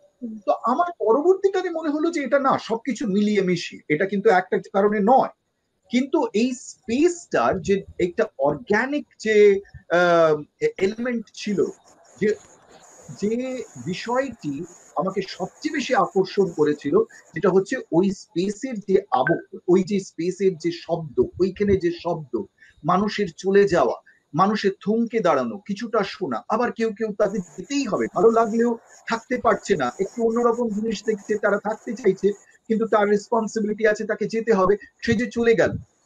এই সমস্তটা মিলিয়ে আমার মনে হলো এই যে থিয়েটার তো আমরা সবাই বলি it's a living art, the maximum element of livingness, এই যে লিভিংনেস, এই যে জীবন্ত ব্যাপারটা খুব বেশি রয়েছে এই ধরনের পারফরমেন্স, আমার যেটা মনে হলো। আর অন্য থিয়েটারে যেখানে আমার আবদ্ধ রয়েছে, যেখানে আমি প্রচন্ড ভাবে পরিকল্পিত ভাবে আমি মানুষের আসা যাওয়া নিয়ন্ত্রণ করছি, আমি তার হাসি কান্না কাশি, তার হাঁচা, তার কথা বলা, তার মোবাইল শব্দ, এই সমস্ত কিছুকে নিয়ন্ত্রণ করছি, সেখানে কিছুটা মানে এত বেশি করে সেখানে ডমিনেটেড হচ্ছে রুলস এবং ডমিনেটেড হচ্ছে তাদের অস্তিত্ব, যে আমার মনে হয় সেই এক্সপিরিয়েন্সটা, সেই লিভিং এক্সপিরিয়েন্সটা কিন্তু থাকছে। সেইখান থেকে আমার কিন্তু স্পেসটাকে একটা অন্যভাবে দেখার চেষ্টা, এবং একটা জিনিস আমি ভাবলাম যে করতে গিয়ে আমি খুব বেশি যে মুক্ত জায়গায়, এই ধরনের জায়গায় করতে পারিনি। প্রিয়া সাহসী কাজ করছে, বিভিন্ন জায়গায় গিয়ে রাস্তায় করছে, এটা ভীষণ সাহস দরকার, আচমকা কোনো একটা জায়গায় একটা স্পেস তৈরি করে নেওয়া, এটার জন্য কিন্তু ভীষণ সাহস দরকার, ভীষণ রকমের নিজেকে তৈরি করার দরকার রয়েছে। এই যে ইনহিবিশন গুলো, যে বিভিন্ন রকমের একটা পারফর্মারেরও কিন্তু অনেকগুলো ইনহিবিশন থাকে, আমরা ভাবি স্টেজে পারফরমেন্স করতে গেলে আমাদের সব ইনহিবিশন চলে যাচ্ছে, তা কিন্তু নয়। আমাদের সেই পারফরমেন্সে করার সময় যে আরো কয়েকটা ইনহিবিশন আমাদের মধ্যে রয়ে যাচ্ছে, একজন অ্যাক্টরেরও কিছু কিছু ইনহিবিশন থাকে, সে একটা পার্টিকুলার স্পেসে গিয়ে পারফর্ম করতে পারে। এই যে একটা বাধা ধরা জায়গা থেকে আমার মনে হয়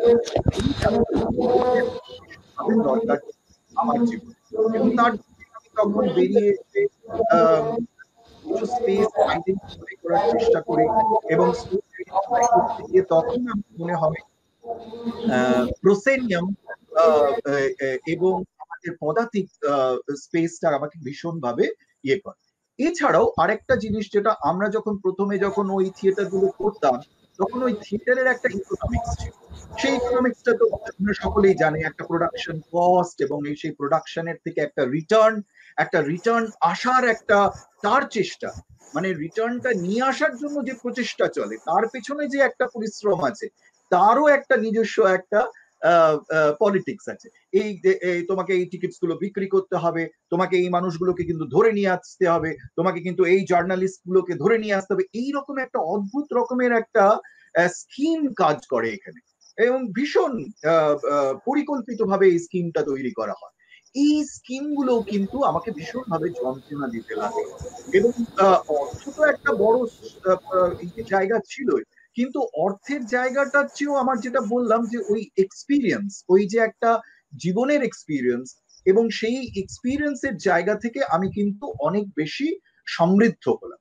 এবার অনেকে প্রশ্ন করতে পারে যে আমরা তো অনেক সময় একটা প্রসেনিয়ামে যে জিনিসগুলো করতে পারি, যেমন ধরে নাও আলোর ব্যবহার করতে পারি, অসাধারণ একটা সেট দিয়ে একটা মায়ার জগৎ তৈরি করতে পারি, কারণ থিয়েটারের মধ্যে তো আমরা তো একটা এন্টারটেইনমেন্ট এলিমেন্টস তো একটা জরুরি। তুমি তাকে এটা একটা নাম, একটা তার নান্দনিক দিক রয়েছে, তার সেটা কতটা দৃষ্টিনন্দন এবং কতটা দৃষ্টিনন্দন করে তুলতে পারছি, যার জন্য আলোর ব্যবহার, সেটের ব্যবহার, পোশাকের ব্যবহার, আলো ছায়ার ব্যবহার, এগুলো তো থাকে।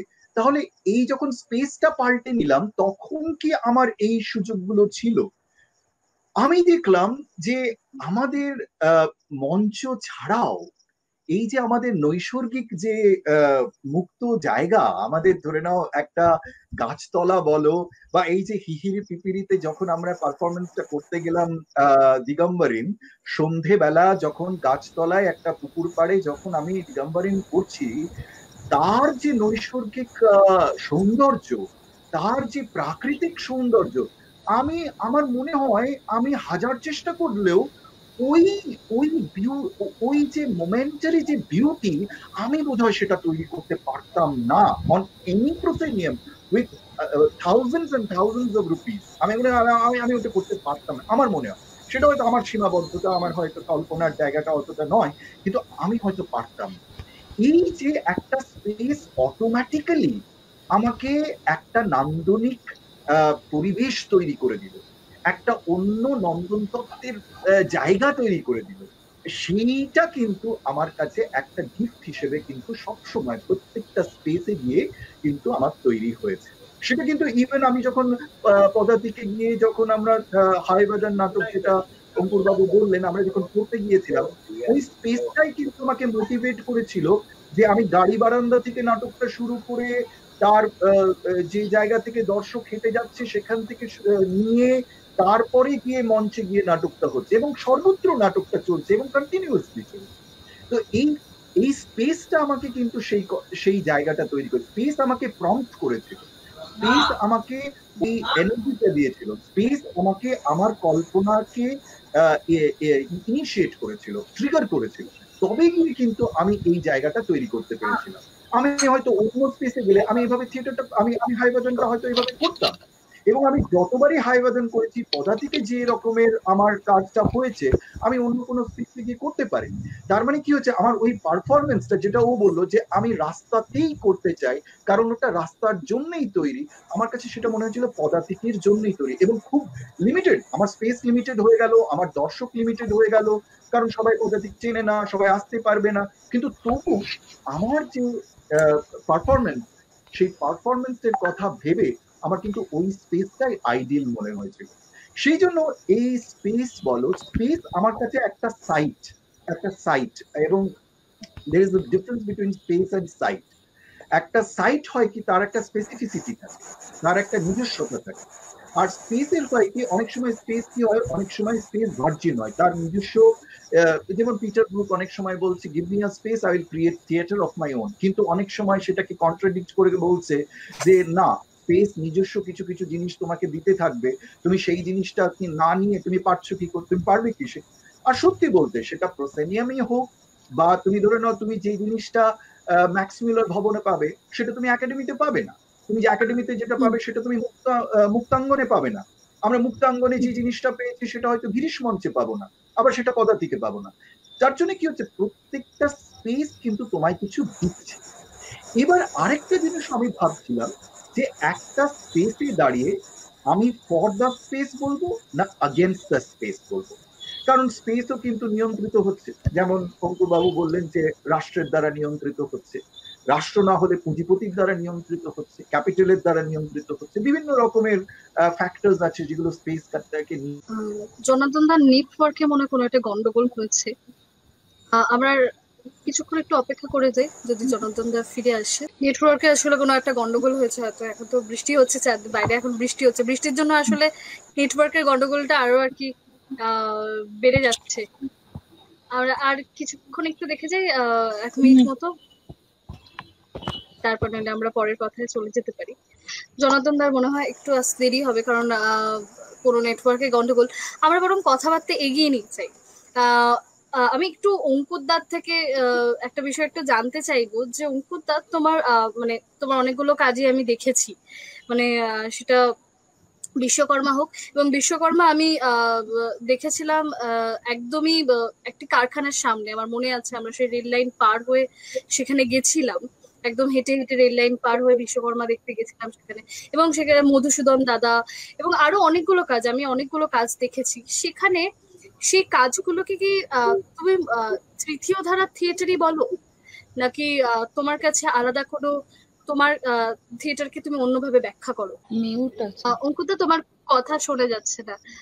হ্যাঁ অঙ্কুতা, শোনা যাচ্ছে। হ্যাঁ, আমি বলছি যে তৃতীয় ধারা বা থার্ড থিয়েটার এমনই একটা ফিলোসফি যে নন প্রসেনিয়াম স্পেসে কাজ করতে গেলে ওটা থাকবেই, মানে এটা আমি অস্বীকার করার কোনো জায়গা নেই, এটা আমার সঙ্গে থাকে।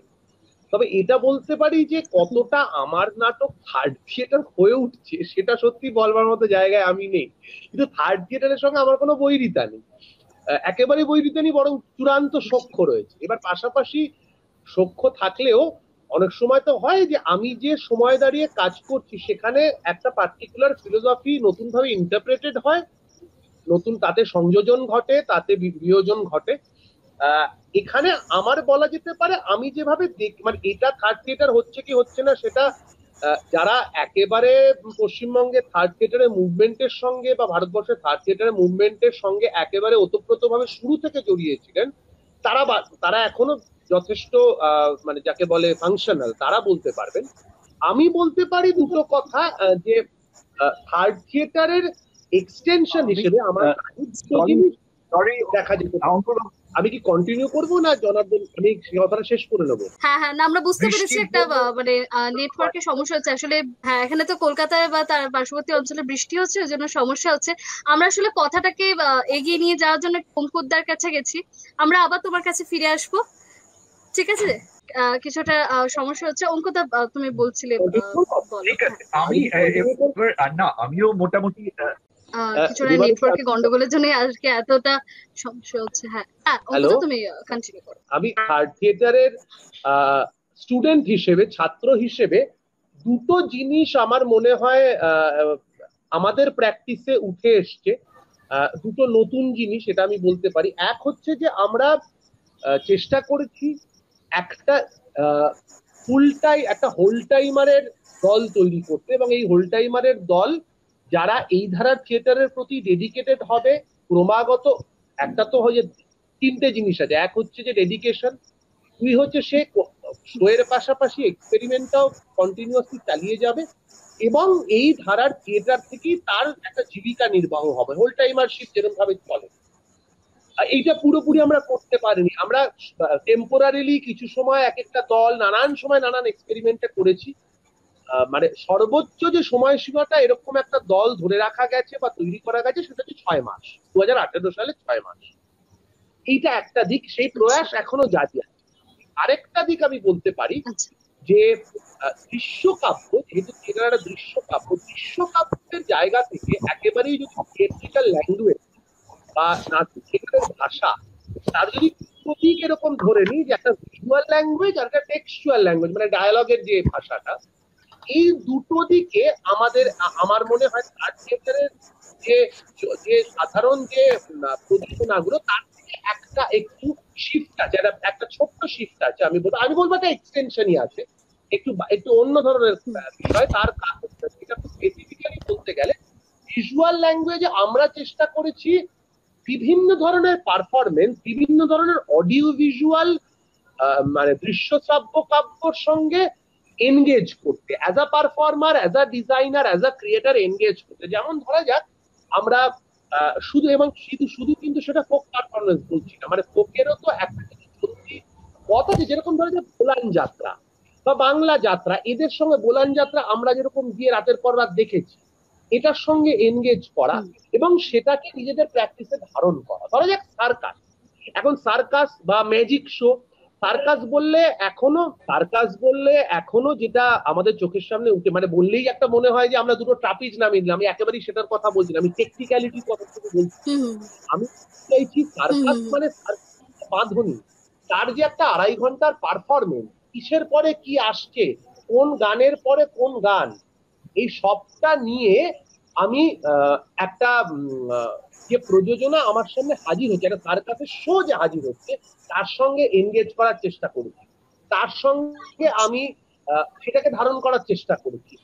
এই দুটো দিক, এই যে, এবং এর পাশাপাশি সিনেমা আছে, ধর 2000 সালের পর থেকে সিনেমা ছাড়া ধরা যাক স্ট্যান্ড আপ কমেডি একটা নতুন ফর্ম, বা কি নানান ধরনের স্ট্রিট পারফরমেন্স, এগুলোর সঙ্গে একটা ক্রমাগত একটা এনগেজ করার, এবং স্বাভাবিকভাবেই সেই এনগেজমেন্টের প্রভাব, যারা তোরা নাটক দেখেছিস তারা আরো বলতে পারবি, আর সরাসরি বলা যেতে পারে দর্শক, যে এনগেজমেন্টের প্রভাব কিন্তু আমাদের নাটকে আছে বলে, বা আমাদের প্রযোজনায় ভাবনায় আছে বলে মনে করি। এবং এই দুটো জিনিস প্রকট ভাবে মানে কিছুটা আমার মনে হয় থার্ড থিয়েটারের যে চলতি প্রযোজনা বা যে সনাতন প্রযোজনাগুলো তার থেকে কিছুটা আলাদা, এটা মোটামুটি বলা যেতে পারে। তবে third theatre as a philosophy সবসময় আমার সঙ্গে আছে, থার্ড থিয়েটারের লড়াইটা সঙ্গে আছে, এটাকে অস্বীকার করা তো দূরস্থান, মানে এটাকে আরো কত নিবিড় ভাবে ধারণ করা যায় সেটার প্রয়াসই ক্রমাগত চলে, এটা বলতে পারি।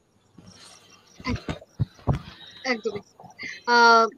জনার্দন দা আমাদের মধ্যে ফিরে এসেছে আবার, ওই নেটওয়ার্কের সমস্যার জন্য আসলে এতটা সমস্যা হচ্ছে আজকে। অঙ্কুরদা থিয়েটার এতদিন ধরে দেখে আমরা লম্বা সময় অনেকটা সময় ধরে দেখছি, এবং তার ফলে অনেক প্রশ্ন আর কি আমাদের মধ্যে তৈরি হয় আর কি। আমরা অনেকগুলো উত্তর হয়তো আজকে পাচ্ছি, অনেকগুলো বিষয় যেগুলো আমাদের আলোচনার মধ্যে দিয়ে উঠে আসছে। জনার্দন দাকে পেয়ে গেছি আবার।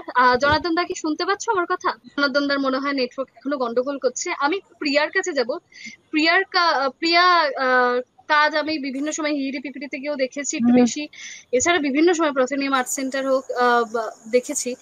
আমার একটা ঘটনা মনে আছে, আমি তোমার থেকে শুনেছিলাম এবং কাজটা আমার নিজের চোখে দেখা, যে তুমি হিড়ি পিপিটিতে যখন গেছিলে তখন কাজটা তুমি ওই স্পেসটাকে দেখে তোমার নাটকটাকে তৈরি করেছিলে।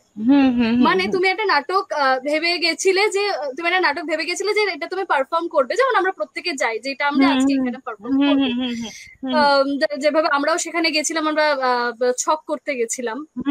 তো সেক্ষেত্রে তুমি পরে বললে যে তুমি আসলে ওখানে গিয়ে ওই স্পেসটাকে দেখে নতুন স্ক্রিপ্ট রাতারাতি তৈরি করে ফেললে। তো সেইটা নিয়ে একটু তোমার কাছে জানতে চাইবো, যে স্পেস থেকে তোমার কাজের জন্ম হচ্ছে, স্পেস শুধু উপাদান না, তোমার কাছে স্পেসটা কোথাও একটা জন্ম দিচ্ছে। তো এই চিন্তাটা তোমার থেকে জানতে চাইবো, বিষয়টা ঠিক কি?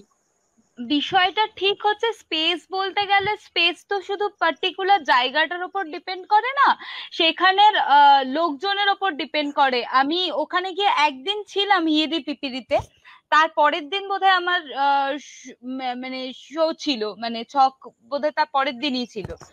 তো সেদিন হ্যাঁ, মানে সেদিনকেই বোধহয় আমাদের সাথে ছিল বোধহয়, না সেদিনকেই। তো এবার হচ্ছে হতে পারে, হ্যাঁ হ্যাঁ। তো এবার হচ্ছে ওই যে ওই রাত্রে তার আগে আমরা আলোচনা করছিলাম, মানে ওখানে যারা রয়েছে তাদের সাথে একটা বিষয় নিয়ে আলোচনা করছিলাম, প্লাস ওখানে যে ওই গাছটা ছিল, গাছটা দেখে না আমার ভীষণ একটা শক্তিশালী জায়গা মনে হয়েছে। আর ওই আলোচনার থেকে একটা বিষয় আমাকে তৈরি করেছিল, যেটা কিনা আমার ব্যক্তিগত জীবনেও কিছুটা হন্ট করেছে, বা সবটা মিলিয়ে ওই স্পেসটা আমাকে ওই কাজটা করতে একটা জায়গা দিয়েছে, মানে ওই স্পেসটা। মানে ওই জায়গা না কখনোই শুধু ওই জায়গাটার উপর ডিপেন্ড করে না, ওই পরিবেশের উপর ডিপেন্ড করে, পরিবেশের লোকজনের উপর ডিপেন্ড করে। এইটা হিসেবে আমার মনে হয় একটা কাজ তৈরি হয়। মানে অঙ্কুর দার সাথে মানে কথা হয় যখন যে আমি ধরো দলিত মহিলাদের নিয়ে যদি কাজ করি বা শ্রমজীবী মানুষের কাছে ওই যে তাদের সাথে থেকে সেই জায়গাটা মানে বুঝে সেই নিয়ে যদি কাজ করা যায়, সেই ইম্প্যাক্টটা যেরকম পড়বে সেরকমই মানে শক্তিশালীটাও মানে শক্তিমানটা করতে গিয়েও কিন্তু আমার ওই জিনিসটাই মনে হয়েছিল। মানে ওই স্পেসটা দেখে, বিভিন্ন রকমের লোকজনের আলোচনা দেখে, প্লাস ওই গাছটা দেখে, মানে পুরো স্পেসটা দেখে ওই মানে জায়গাটা তৈরি করেছিলাম। সেটা নিয়ে তোমার চিন্তা ভাবনাটা কিরকম ভাবে কাজ করে? মানে বলতে গেলে ধরো আমরা একটা কাজ চিন্তা ভাবনার দিক থেকে, মানে তুমি এই যে তুমি যে কথাটা বারবার তুলছো যে তোমার কাছে স্পেসটা যতটা ম্যাটার করছে তার থেকে বেশি ম্যাটার করছে তোমার দর্শক, তাহলে কি স্পেসটা তোমার কাছে খুব লিস্ট ইম্পর্টেন্ট? তোমার কাছে কি সবচেয়ে বেশি ইম্পর্টেন্ট শুধুমাত্র দর্শক?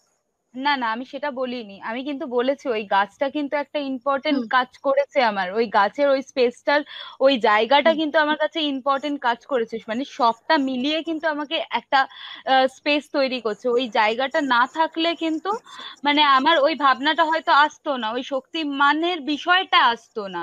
ওই গাছটা কিন্তু একটা শক্তিমানের মতন আমার লেগেছিল বলেই কিন্তু আমি ওই কাজটা তৈরি করতে পেরেছি।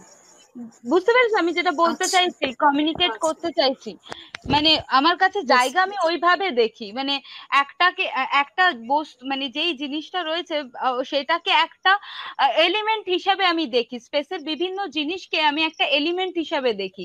তো ওই গাছটা আমার কাছে একটা এলিমেন্ট ছিল, ওই পরিবেশটা, ওই ওই পুকুর, ওই ওই ওখানে বোধহয় একটা কুয়ো ছিল ওই সাইডে, একটা কুয়ো ছিল, হ্যাঁ সাইডে কুয়ো ছিল, টিউবওয়েল ছিল, হ্যাঁ টিউবওয়েল ছিল। ওই যে ওই পুরো প্রত্যেকটা জিনিসের একটা কিন্তু এলিমেন্ট হিসেবে আমি ধরেছিলাম, সেই হিসাবে কিন্তু একটা কাজ আমি তৈরি করেছিলাম রাতারাতি। আমার মানে ওই সময় কিন্তু রিহার্সাল করার সময়টাও আমি পাইনি, একটা ভেবে নিয়েছিলাম ওই এলিমেন্ট গুলোকে নিয়ে একটা কিন্তু কিছু ভেবে নিয়ে তারপরে কিন্তু পরের দিন গিয়ে আমি ওই স্পেসটাকে কাজে লাগিয়েছিলাম আমার নাটকটা করতে গিয়ে। বুঝতে মানে ওটাই একদমই একদমই একদমই কমিউনিকেট করেছে বিষয়টা। আসলে এটা দেখা থেকে, আমার এক্সপিরিয়েন্স থেকে তোমার কাছে এই প্রশ্ন, কারণ আমরা বিভিন্ন জায়গায় কাজ করতে গেলে বিভিন্ন ধরনের এক্সপিরিয়েন্স হয় এবং আমাদের সহকর্মীদের কাজগুলো থেকে আমরা বিভিন্ন ধরনের জিনিস দেখি। আমি অঙ্কুরদার কাছে আবার একটু আসবো যে আচ্ছা অঙ্কুরদা, তুমি বিশ্বকর্মা নাটকটার মাধ্যমে তুমি যে শ্রমিক শ্রেণী তাদেরকে ধরছো, আবার মানে তাদের জীবনটা সেই সময়, আর সেদিন সেই শোটা হয়েছিল তোমার একটা কারখানার সামনে, যে কারখানাটা বন্ধ ছিল, এবং তোমার বিভিন্ন নাটকগুলো কোথাও একটা তাদের একটা টার্গেট অডিয়েন্স আছে নিজস্ব, ঠিক আছে? তো সেই জায়গাতে দাঁড়িয়ে তোমার কি মনে হয়, মানে তুমি তোমার কাজের মাধ্যমে, তোমার থিয়েটারের মাধ্যমে কতটা সেই মানুষটার কাছে পৌঁছাতে পারছো? তোমার পৌঁছানোটা এখনো অব্দি কতটা, মানে তোমার কি রিয়েলাইজেশন, সেটা একটু জানতে চাইবো, জানতে খুব ইচ্ছা। হ্যাঁ হ্যাঁ হ্যাঁ, মানে সত্যি কথা বলতে ওই জনার্দন বাবুর একটা কথার খেই ধরে বলি, যে উনি যেটা বলছিলেন, যে প্রিয়াও একটু আগে বলছিলি, যে নিজের রিয়েলাইজেশন, মানে আমি যখন একটা কাজ করছি, প্রত্যেকটা শো, বিশেষ করে স্পেস নিয়ে কথা হচ্ছে এবং বিশেষ করে আমাদের স্পেস গুলো বারবার বদলে বদলে যাচ্ছে, সেই জন্য যাদের সামনে গিয়ে করছি তাদের সঙ্গে ইন্টারাকশন এবং তাদের অভিব্যক্তি, যে সততার সঙ্গে অভিব্যক্তি, যেটা জনার্দন বাবু বলছিলেন, সেইটা খুব ম্যাটার করে যায়। সেই মুহূর্তে দাঁড়িয়ে আমি পৌঁছচ্ছি, হ্যাঁ নিশ্চয়ই পৌঁছচ্ছি, কিন্তু তারপরে দাঁড়িয়ে, মানে এখানে একটা খুব গুরুত্বপূর্ণ কথাটা বলি, একটা অন্য জিনিস আমার মাথায় আসছে বলতে বলতে, তারপরে তাদের সঙ্গে গিয়ে কাজ, এরকম আমি একটা দীর্ঘ সময় চেষ্টা করেছি, তোরা জানিস, যে বিভিন্ন ট্রেড ইউনিয়ন, বিভিন্ন সংস্থা এবং এই ধরনের মানুষকে থিয়েটারে আনা, শুধু তাদের কাছে আমার থিয়েটারটা নিয়ে যাওয়া না, তাদেরকে থিয়েটারের কুশীলব করে তোলা, এবং তারা যদি থিয়েটারে হোল টাইমার, এরকম বহু লোক মানুষের কাজ তোরা দেখেছিস, যারা কোট আন কোট শিক্ষিত বুদ্ধিজীবী ডিগ্রিধারী, তারা বুদ্ধিজীবী, তারা নিজেরা শ্রমজীবী এবং বুদ্ধিজীবী, সে নিয়ে মানে তারা তাদের টার্মসে বুদ্ধিজীবী, কিন্তু আমরা যে অর্থে বুদ্ধিজীবী বলি বুঝি, সেই অর্থে তারা নয়, সেই ডিগ্রিধারী বা সেই জার্গন ধারা বুদ্ধিজীবী নন। তো তাদেরকে নিয়ে আসা, আমার মনে হয় সেখানে আমার একটা ব্যর্থতা রয়ে গেছে। আমি প্রবল চেষ্টা করেছি এবং এখনো চেষ্টা করে যাচ্ছি, এবং একটা তো বড় স্পেস তৈরি হয়, এটা একটা রাজনৈতিক স্পেস, একটা সামাজিক স্পেস। সেই স্পেসটাকে তাদেরকে আনা, মানে থিয়েটারকে, একটা তো থিয়েটার তুই শো করছিস, পৌঁছচ্ছিস, আরেকটা হচ্ছে মানুষে, মানে আমাদের কাছে যেরকম থিয়েটারটা একটা যাপন, মানে থিয়েটার ছাড়া আমি বাঁচতে পারবো না, এটা আমি রিয়েলাইজ করেছি অনেক পরে। সেরকম ভাবে বহু মানুষকে থিয়েটারে আনা, সেটাও তো আরেকটা দিক। সেইটা কিন্তু খুব লাগাতার যে করতে পেরেছি, বিচ্ছিন্ন ভাবে টুকরো টুকরো ভাবে করতে পেরেছি, আমি বলবো সেইটা বরঞ্চ অন্য নানান শক্তি, নানান রাজনৈতিক শক্তি, আমি বলবো নানা অশুভ শক্তি, তারা কিন্তু নিজেদের সাথে ব্যবহার করেন। আমরা যারা থিয়েটার কর্মী, যারা একটা স্বাধীন রাজনৈতিক স্পেস, আমি প্রগতিশীল বামপন্থী স্পেস গুলোকে মাথায় রেখেই বলছি, তার বাইরে দাঁড়িয়েও তো আমরা তাদের সঙ্গে আমাদের একটা সক্ষতা থাকে, একটা কোলাবোরেশন থাকে, কিন্তু আমরা তো তাদের তল্পিবাহক বা লেজুর বৃত্তি করি না, তল্পিবাহক নই বা লেজুর বৃত্তি। সেইখানে দাঁড়িয়ে যে এই স্পেসটা, যে মানে আমার থিয়েটার বা আমাদের থিয়েটার ক্যাডার খোঁজে না বা ভাই খোঁজে না, যে সহকর্মী তৈরি করা, আমি বলবো সেখানে একটা বড় খামতি আছে আর কি। দুই অর্থে থিয়েটারটা পৌঁছয়নি, মানে শো হিসেবেও তারা বিনোদিত হয়েছেন, ভালো লেগেছে এক, কিন্তু থিয়েটারের যে গোটা, অনেকে বুঝতেও পেরেছেন যে কোন জায়গা থেকে থিয়েটারটা করছি, নাটকটা করছি, কিন্তু তারা এটা থেকে সামিল হবেন অনেকটা সময় আমাদের অক্ষমতা, তাদের অক্ষমতা, সামাজিক প্রেক্ষাপট, রাজনৈতিক প্রেক্ষাপট, সেটা কিন্তু গড়ে তোলা যায়নি, সেটা মেনে নিতে হবে। একদমই।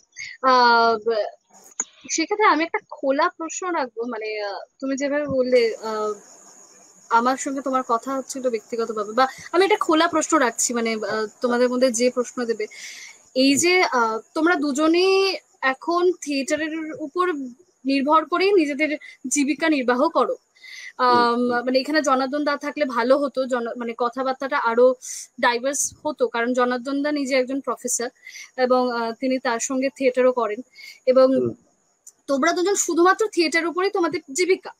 সেই জায়গাতে দাঁড়িয়ে বর্তমান পরিস্থিতিতে দাঁড়িয়ে, আমি এখন করোনার কথা বলছি না, করোনাটাকে আমি আলাদাই করছি, কিন্তু বর্তমান পরিস্থিতিতে দাঁড়িয়ে কতটা থিয়েটার জীবিকার জন্য এখনো দাঁড়াতে পেরেছে বলে মনে হয় তোমাদের? প্রিয়া বল, আমি বলছি তারপর। যে জীবিকা হিসেবে আমি যদি বলি যে শুধু একটা জায়গায় মানে আমি তো দেখতে পেরেছি, যেহেতু আমি কলকাতায় থাকি, কলকাতায় একটা বাড়িতে ভাড়াতে থাকি, সেখানে না শুধু স্ট্রিট করে বা শুধু মানে অন্তরঙ্গর জায়গা দিয়ে কাজ করে, নিজের কাজ করে, আমি তো এখনো পর্যন্ত শুধু ওটা করে চালাতে পারিনি, মানে পুরোটাই শুধু ওটার উপরে ডিপেন্ড করে এখনো পর্যন্ত জীবিকা হিসেবে ওরকম ভাবে চালাতে পারিনি। তার জন্য আমাকে আলাদাভাবে আমাকে কিন্তু ফ্রিল্যান্স হিসাবে কাজ করতে হয়, সেটা অভিনয়ের দিক দিয়ে হোক, কোরিওগ্রাফার হিসাবে হোক, আমাকে কাজ করতে হয়। তো এখনো পর্যন্ত আমার মনে হয় যে সেই জায়গাটা তৈরি করতে সময় লাগবে আরো, কিন্তু হ্যাঁ, কিন্তু এটাও আমি বলতে পারি যে এখনো পর্যন্ত আমি যেইভাবে চলছি সেটাতে মিনিমাম আমার যেরকম ভাবে আমরা থিয়েটার করতে এসেছিলাম, আমরা জানতাম যে আমাদেরকে এরকম একটা জীবনী, মানে আমাকে আমার খাবার ডাল ভাতটুকু আমাকে জুটিয়ে দিতে পারছে, আমার থাকার জায়গাটুকু জুটিয়ে দিতে পারছে, এইটাই আমি এরকম ভাবেই বাঁচতে চেয়েছি বলেই কিন্তু আমি থিয়েটারটা করতে এসেছি, আর এই জিনিসটাকে এই জীবিকা হিসাবেই ব্যবহার করছি, মানে নাটককে জীবিকা হিসাবে এই জন্যই ধরে নিয়েছি, মানে আমি এই জীবনটা কিন্তু চেয়েছিলাম বলেই কিন্তু জীবিকা হিসেবে এটাকে আমি বেছে নিয়েছি। অঙ্কুরদা তুমি বলো এবার। হ্যাঁ, না এখানে আমার যেটা বলবার, যে সত্যি সত্যি মানে প্রিয়াকে যে ডিসঅ্যাডভান্টেজেস পজিশনে থাকতে হয়, আমাকে মানে আমি এখন যে জায়গায় থাকি, আমার পৈতৃক বাড়িতে আমি থাকি, সেখানে বলা যেতে পারে ধর, মানে আমার পরিবারের, মানে আমার যে পুরো খরচ, আমার একা যদি একটা ঘর ভাড়া নিয়ে কলকাতা শহরে থাকতে হয়, তার যে খরচ, সেই খরচের তো মানে সেই খরচটা আমার পক্ষে এক্ষুনি এই থিয়েটার করে বেয়ার করা কতটা সম্ভব আমি জানি না, আমি সেই এক্সপেরিমেন্টে যাই।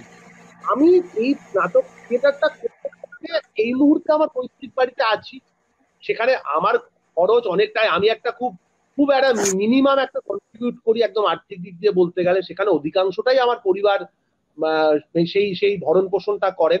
এর আগে আমি আমার এক বন্ধুর বাড়িতে দীর্ঘদিন ছিলাম, এর আগে স্বভাবের যে বাড়ি তোরা জানিস, সেখানে একটা ট্রাস্টের বাড়ি, সেখানে থেকে আমি লেখালেখি কাজ, অর্থাৎ শুধু আমি বলবো যে জীবিকার পাশাপাশি একটা সামাজিক অর্জনও রয়েছে, যার হয়তো সরাসরি একটা কোয়ান্টিফিকেশন হয় না অর্থের হিসেবে, কিন্তু বহু মানুষের সাপোর্টও পেয়েছি, আমি বন্ধুদের সাপোর্ট পেয়েছি, এবং অধিকাংশ ক্ষেত্রে বন্ধুরা রাজনৈতিক বন্ধু, চলার পথের বন্ধু, তারা কিন্তু এটা দিয়েছে। তা সত্ত্বেও আমি বলবো যে জিনিসটা কঠিন হয়ে যাচ্ছে, মানে যত দিন যাচ্ছে কঠিন হয়ে যাচ্ছে। যে যৌথতার কথা, যে দলের কথা, কমিউনের কথা, ওই জন্যই কমিউন একটা ছোট বটে, যে যাতে আমারও থাকা হয়ে যায়, আমারও রোজকার যে থাকা খাওয়া অন্যান্য সুবিধা অসুবিধা সেগুলো টেকেন কেয়ার অফ হয়, কিন্তু সেটা করা যাচ্ছে না। আমি এখানে একটা ছোট্ট মজার কথা বলবো যে মধুসূদন দাদা করতে করতে কিন্তু আমার মোটামুটি যে খরচ, মানে আমি যেটা দেখেছি, এবং আমার যে যে মাসিক খরচ, তা বাদ দিয়েও আমার হাতে কিছু মানে অর্থ কিন্তু রয়ে গেছে। এবং মজার কথা, মধুসূদন দাদা বোধহয় মধুসূদন দাদা নাটকটা, যেহেতু মধুসূদন দাদা তারা জানি শ্রীরামকৃষ্ণের ওই যে তোর কথামৃত, তার একটা গল্প নিয়ে আমি যখন নাটকটা করছি তখন 3টে এরকম শো আসে, যেটা খুব ইন্টারেস্টিং, আমি বলতে চাইছি।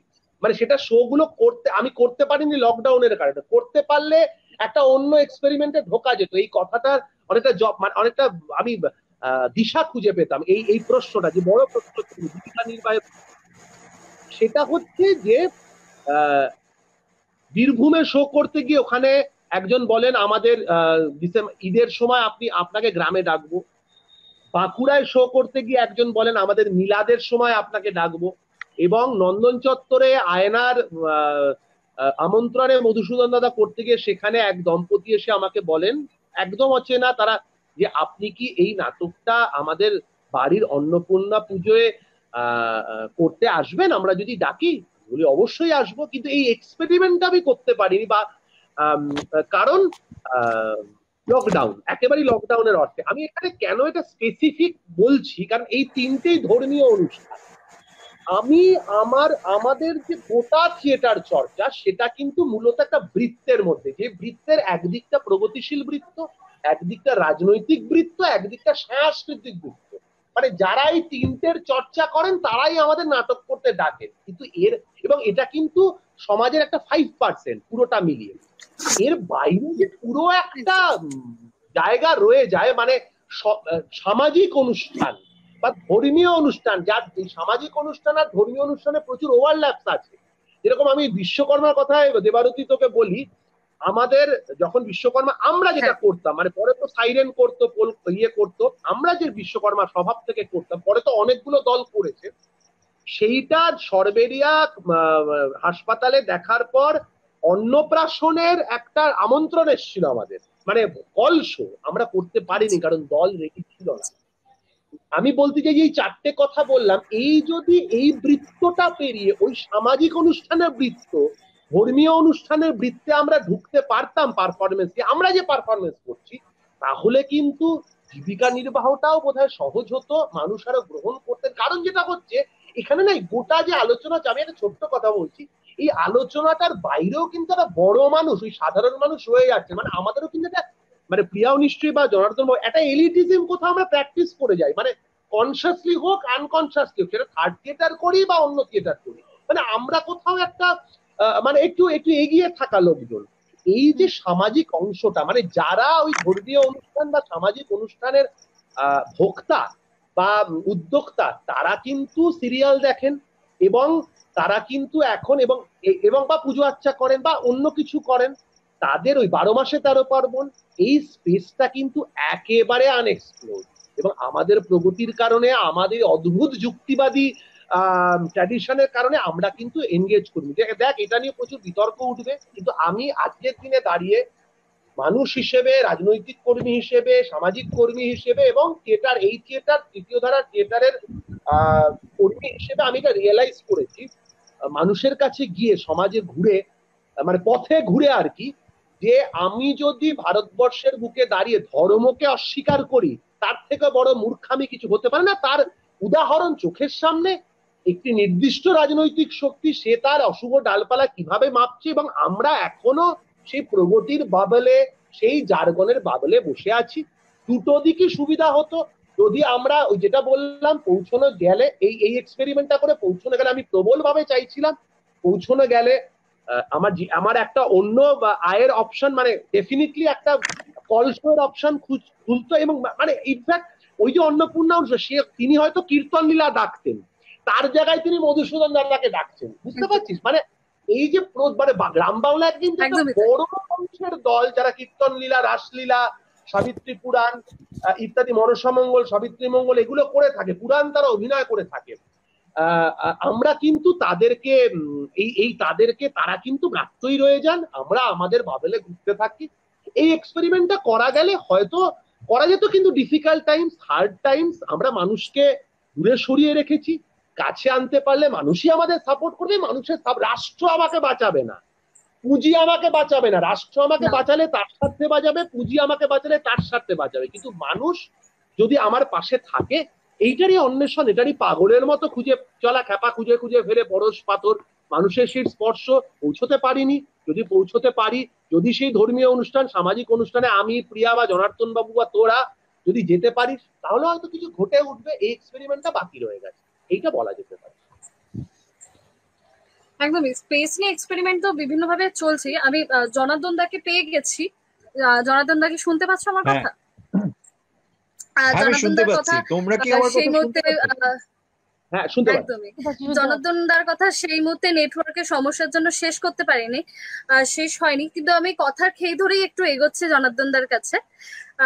সেটা হলো জনার্দন দার সঙ্গে কথা বলে যেটুকু আমি আমরা বুঝতে পারলাম, সেটা একটা এই যে মঞ্চ থেকে মানে অন্তরঙ্গতে চলে আসে, তাতে একটা নান্দনিকতা তো কাজ করছে, একটা বিভিন্ন স্পেসকে এক্সপ্লোর করার যে একটা সুখ, এটাকে আমি সুখ শব্দটাও ব্যবহার করতে পারি, এটারও একটা যেমন অনুভূতি আসছে, তুমি অর্থনীতিও একটা কাজ করে।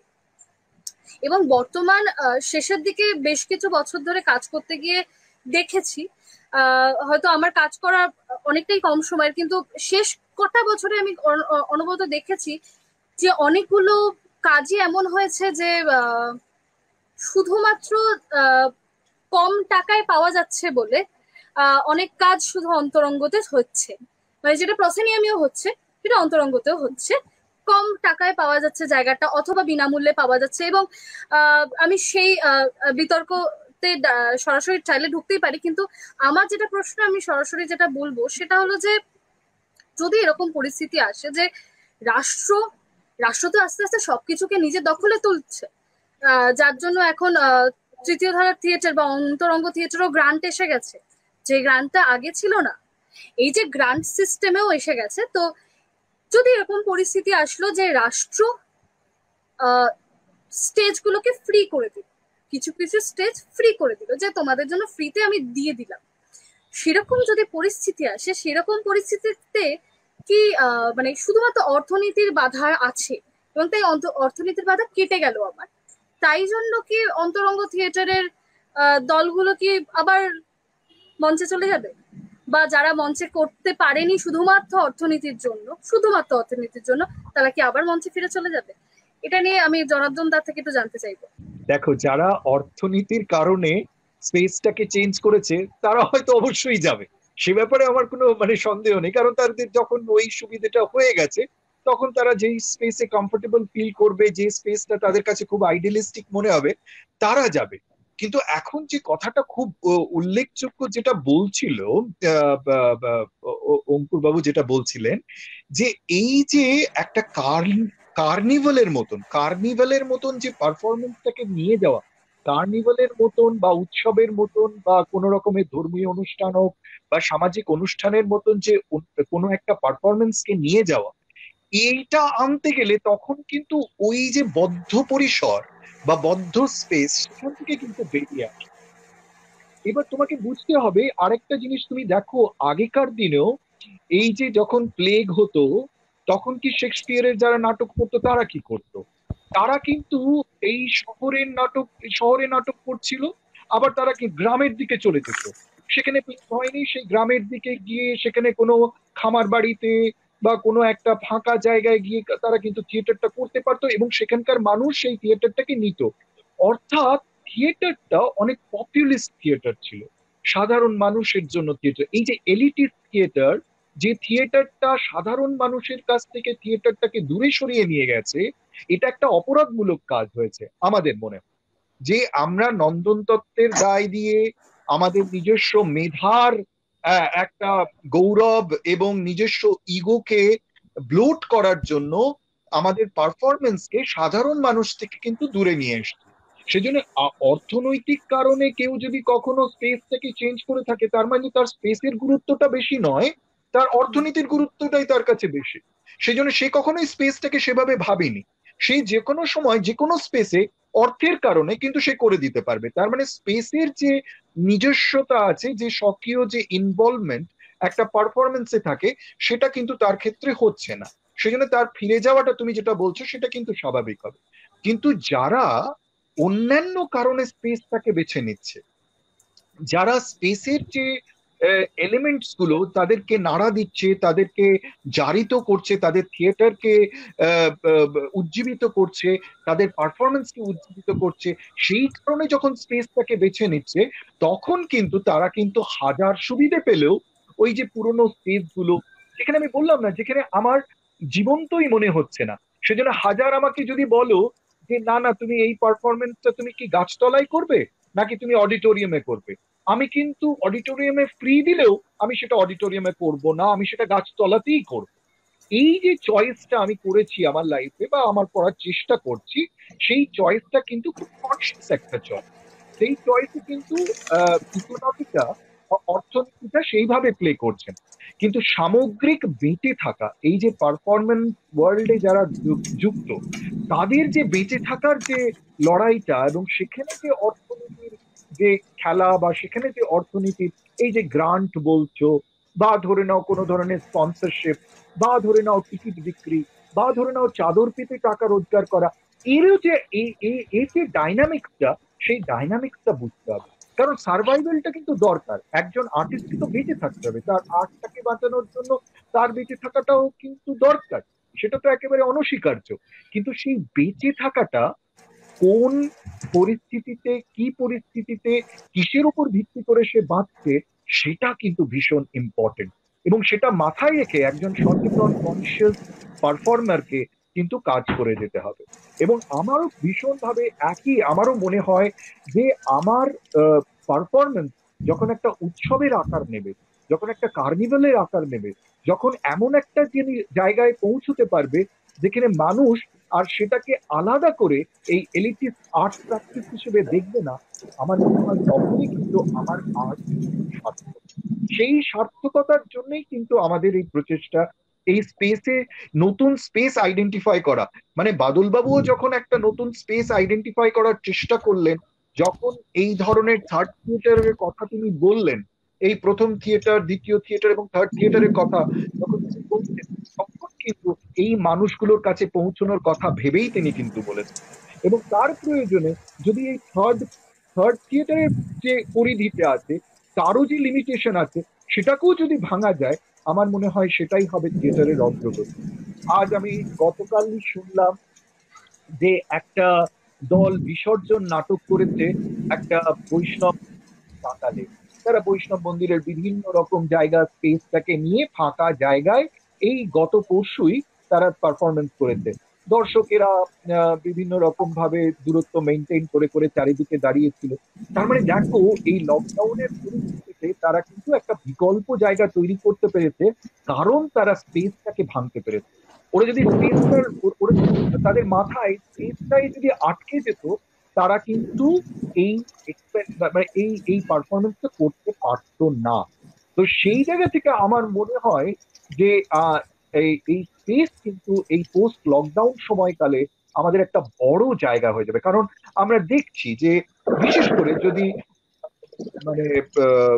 যদি মানে ধরে নাও বৈজ্ঞানিক ভাবে যে ধরনের লাইফস্টাইলে আমাদের অবলম্বন করতে হবে, যেভাবে আমাদের দূরত্ব বজায় রেখে বলছে যে একে অপরের সাথে থাকতে হবে, মানে ধরে নাও দূরত্ব বজায় রাখা, মাস্ক পরে থাকা, এই সমস্ত জিনিসগুলোকে যদি আমাদের করতে হয়, আর তার মধ্যে যদি পারফরমেন্স করতে হয়, তাহলে কিন্তু আমাদের স্পেস কিন্তু অবশ্যই পাল্টে যাবে। ওই বদ্ধ ঘরে থিয়েটার করার চেয়ে আমার মনে হয় ওপেন স্পেসে থিয়েটার করাটা তখন আমার পক্ষে অনেক সহজ হয়ে যায়। তখন পথে থিয়েটার করা, গাছতলায় থিয়েটার করা, হ্যাঁ, বিভিন্ন রকমের বাজারে মানে খোলা জায়গায় থিয়েটার করাটা অনেক বেশি আমার মনে হয় থিয়েটারের মানে থিয়েটার করতে আমরা পারবো, সেই দিয়ে আমরা থিয়েটারটা করবো, এটা আমার মনে হচ্ছে। এটা আরেকটা জিনিস আমি জাস্ট একটা মনে পড়লো হঠাৎই তোমার, যেহেতু তুমি বলছিলে অর্থনীতির কথাটা, কারণ সার্ভাইভেলটা তো ইম্পর্টেন্ট, তবে ব্যক্তিগতভাবে যেহেতু আমি একটা ইউনিভার্সিটিতে যুক্ত রয়েছি, তো সেই জন্য সেইভাবে আমি থিয়েটারের অর্থে বা থিয়েটার থেকে রোজগার করার কথাটা সেইভাবে ভাবিনি, বা থিয়েটার আমাকে বেঁচে থাকতে সাহায্য করবে সেটা কিন্তু আমার কোনোদিন ব্যক্তিগতভাবে মাথায় আসেনি। কিন্তু যখন আমি দেখি আমার বন্ধু দ্বৈপায়ন একটা ফুল টাইম থিয়েটার ওয়ার্কার, বা আমার বিভাস আমার এক বন্ধু, আমার সহকর্মী, সে সম্পূর্ণভাবে থিয়েটারটা করেই বাঁচছে, আমি তো তাদের থেকে আলাদা নই, আমি তো সেই পরিবারেরই একজন। আমার বেঁচে থাকাটা যেমন ইম্পর্টেন্ট, কিন্তু আমার যে সহকর্মী তার বেঁচে থাকাটাও ইম্পর্টেন্ট। তখন আমি যখন সেই অর্থনীতির কথা ভাবছি, তখন আমার মনে হয় এই বিকল্প থিয়েটারের থেকেও কিন্তু অর্থনীতিটাকে বাঁচিয়ে রাখা যাবে, এবং সেই অর্থনীতি অনেক বেশি সম্মানের হবে, অনেক বেশি অনিয়ন্ত্রিত হবে, অনেক বেশি। কিন্তু সেটা কিভাবে সম্ভব সেটা আমাদের আসলে কলকাতায় আজকে মুষলধারে বৃষ্টি হচ্ছে, আমার পিছনে দেখা যাচ্ছে প্রচন্ড বিদ্যুৎ চমকাচ্ছে। আসলে আসলে মানে এটার জন্য হয়তো নেটওয়ার্কের প্রচন্ড সমস্যা হচ্ছে। অর্থনীতি নিয়ে কথাটা বলবো, আমি একটু অঙ্কুরদাকে ছোট করে জিজ্ঞাসা করবো। শেষ কিছু বছর ধরে যেটা আমি বলছিলাম যে এই যে বিভিন্ন গ্রান্ট এসেছে, সেটা শুধুমাত্র আর প্রসিনিয়ান থিয়েটারের জন্য সীমাবদ্ধ থাকেনি। এই যে রাষ্ট্র বিভিন্ন সময়ে যখন ঠিক মুঠোটাকে বন্ধ করা ঠিক বন্ধ করে, এবং ঠিক যে সময় একটু খুলে দেওয়ার ঠিক খুলে দেয়, এই যে বুদ্ধি খাটিয়ে যে শিথিলতা এবং একসময় শক্ত করা, এই বিষয়টা করে, কোথাও কি এই গ্রান্ট গুলোর মাধ্যমে এই যে অন্তরঙ্গ থিয়েটারের মধ্যে থিয়েটারকেও যে কবজা করা, বা তাকে আমার পরিসীমার মধ্যে, রাষ্ট্রের পরিসীমার মধ্যে আমি ফেলে দেব, সেইটা কি হচ্ছে না? তোমার কি মনে হয় অঙ্কুদা? হ্যাঁ, আসলে এখানে না এখানে আরেকটা দিকও আছে, মানে শিল্পীর, আমি বলবো শিল্পীর মুন্সিয়ানার উপর নির্ভর করে। মানে বহু বহু বহু এরকম আমরা উদাহরণ দিতে পারবো। ধর হাবিব তানভীরের উদাহরণ দিতে পারি। তিনি বিভিন্ন সময় গ্রান্ট নিয়েছেন, বিভিন্ন সময় তার একটা রাষ্ট্রের সঙ্গে সখ্য ছিল, কিন্তু তার বাইরেও কিন্তু কাজটা করে গেছেন। আমি থিয়েটারের কথা বলছি না, তা বাইরেও কিন্তু মানে এমনটা নয় যে প্রসেনিয়াম বলছি মানে আমি কিন্তু এখনো প্রসেনিয়াম দেখি, বহু প্রসেনিয়ামের বহু ভালো প্রযোজনা, দ্বিমত খুবই ভালো, প্রযোজনা মানের এবং সংখ্যাগুলো কমেছে, বাহুল্য বেড়েছে, তার ওই সংখ্যাটা মানে প্রসেনিয়ামেরও একটা বদল ঘটেছে 2000-এর পর বা 90s-এর পর, এবং গ্রান্ট বাড়ার পর প্রসেনিয়ামেও কিন্তু আমি বহু মিনিমালিস্ট প্রোডাকশন দেখেছি এবং চমৎকার দেখেছি। হ্যাঁ, সেটাও রয়েছে। আমি বলবো এটা ওই দিনের শেষে মানে মানে ধর দুনিয়া জুড়ে যেসব মানে ধর তুই মানে পুরো যদি মানে একেবারে তুই সিনেমার কথাই যদি ধরিস, সিনেমাতে একেবারে ক্যাপিটাল নির্ভর, কটার ক্রাউড ফান্ডে কটা কোলাবোরেটিভ হয়, কিন্তু সেখানে দুর্দান্ত সব ছবি হয়েছে। এটা কিন্তু শিল্পীর মুন্সিয়ানার উপর নির্ভর, সে কোথা থেকে মানে কিছুটা এখানে ফান্ডিং করবে, কিছুটা হয়তো কেউ রাষ্ট্র থেকে নিল, কিছুটা। এখন তুই যদি গোড়া থেকেই বলটা যে না আমি আমার থিয়েটারটা করবো, রাষ্ট্র সেখানে দিলে দাও, না দিলে না দাও, আমি এই রক্তচক্ষু বেরোবো শিল্পীর ওপর, শিল্পীর সততা, শিল্পীর সাহস। আমি বলবো সাহসটা দিনের শেষে না সবকিছুই, মানে ওই যে প্রিয়ার কথাতে মানে এটা বলছিল আলাদা করে বলা দরকার, মানে আমাদের জেনারেশনে আমি যত সব প্রিয়ার থেকে আমি ক্রমাগত ইন্সপায়ার্ড হই। মানে মধুসূদন দাদা আমি হয়তো ভাবতেই পারতাম না ওকে বিশ্বকর্মা দেখে ওকে পৌঁছেছে, আমিও সেরকম মধুসূদন দাদা কনসিভও করেছি ওর ভিতরে, তার ভিতুর কথা শুনে, এটাও পাশাপাশি সত্যি। অতএব যদি তুই মনে করিস সেরকম তৃতীয় থিয়েটারেও তুই কিছু বললি না বাবা ভয়, ঠিক আছে, এটা মুন্সিয়ানার উপর নির্ভর করে। তবে রাষ্ট্র তোকে সবসময় চাইবে কোঅপ্ট করতে, ইউসার্ভ করতে। এই জন্য আমি তখন কথা থেকে বললাম যে ওই এক হচ্ছে যে সরাসরি তুই মানে রাজনৈতিক হবি বা সরাসরি হবি না, মানে ওই যে দলের যে নিয়ন্ত্রণ, যে কিছু কিছু এরকম প্রযোজনা ঘটে, রাষ্ট্রের যে নজরদারি যে কি বিষয় করবি সেরকম পশ্চিমবঙ্গে দাঁড়িয়ে মানে পরিষ্কার ভাবে বলা যায় পশ্চিমবঙ্গের যে এখন প্রধান বিরোধী শক্তি তাকে বাঁশ দেওয়ার জন্য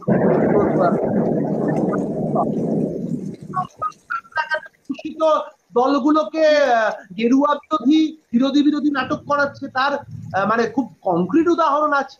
এবার এইখানে ওই আবার ওই সমস্যাটা দেখা দেয়, রাষ্ট্র আমরা আসলে বিরোধ যখনই আমরা উল্টো দিকে থাকি, কারণ তারা বামপন্থা ডানপন্থার এখানে এটা বললে অনেকেই রুষ্ট হবেন, ক্ষুব্ধ হবেন, তো বলতে বাধ্য হচ্ছি, বামপন্থার মধ্যেও কিন্তু কম দক্ষিণপন্থী পন্থাকে যে অসুবিধা আমরা নির্মিত করি তার প্রায় সবটাই কিন্তু বামপন্থার মধ্যে রয়েছে। এটা পরিষ্কার করে অর্থহীন ভাষায় আমি বলছি। বামপন্থার যে ইতিহাস, আমি বিংশ শতাব্দীর যে ইতিহাস, তাতে যখনই বামপন্থীরা পাওয়ারে এসছে, কমিউনিস্টরা যখনই পাওয়ারে এসছে, তারা যে যে কাণ্ড ঘটিয়েছে, এবং শিল্পীর সঙ্গে, আমি একদম শিল্পীর অর্থে বলছি, তারা যে যে শিল্পী, বুদ্ধিজীবী, স্বাধীনজীবী মানুষের সঙ্গে যা যা কাণ্ড ঘটিয়েছে সেটা দক্ষিণপন্থীদের থেকে কম নস্কারজনক। একদমই তোমার কথা, আগের কথার পরিপ্রেক্ষিতে আমি অঙ্কুতার কাছেই আবার যাচ্ছি। আমাদের দর্শক বা শ্রোতাদের মধ্যে কিন্তু একটা প্রশ্ন উঠে এসছে, আমি প্রশ্নটাকে একটু তোমার কাছে নিয়ে যাব। যে অঙ্কুতার কাছে প্রশ্ন যে তোমার মধুসূদন দাদা দেখেছি, মানে যিনি দর্শক আর কি, উনি বলছেন যে উনি দেখেছেন, এবং আজ এই ধর্মীয় অনুষ্ঠানে তুমি যে আমন্ত্রণ পাচ্ছ সেই অভিজ্ঞতা তোমাকে। হ্যাঁ, দেবরতী নেটওয়ার্ক এলে আবার চলে আসবে। তো অঙ্কুরদার কাছে যে প্রশ্নটা এখানে করেছে গৌরী দাস, যে দেব উত্তর। হ্যাঁ হ্যাঁ বলো। হ্যালো, এক সেকেন্ড। হ্যাঁ আমি বলছি, আমি দেব উত্তর। হ্যাঁ হ্যাঁ আচ্ছা আচ্ছা, হ্যাঁ বুঝতে পেরেছি। হ্যাঁ, এটার প্রশ্নটার খুব সরাসরি উত্তর হচ্ছে, আমি মানে আমাকে যদি সরাসরি যে মানে ভারতবর্ষের এক্ষুনি যে শাসক দল, তার যে মানে সে যে সামাজিক সংগঠনের উপর দাঁড়িয়ে থাকে, সেই সামাজিক সংগঠন থেকেও যদি আমাকে বলা হয় নাটকটা দেখার পর যে আপনি এসে আমাদের এখানে অভিনয় করুন, আমি করব। তার কারণ আমাকে বুঝতে হবে, এখানে আবার ওই পুরোনো প্রশ্নটাতে আমি ফিরছি, যদি কোনো দক্ষিণপন্থী প্রতিক্রিয়াশীল সামাজিক সংগঠনও হয়, সেখানে যে ছেলে বা মেয়েরা যাচ্ছে তারা কিন্তু আমার আপনার ঘরেরই ভাই বোন, আমাদের লোকজন। তারা যে অধিকাংশ নিম্নবিত্ত, অধিকাংশ নিম্ন মধ্যবিত্ত লোকজন, তারা কিন্তু ব্রেন ওয়াশ হচ্ছে।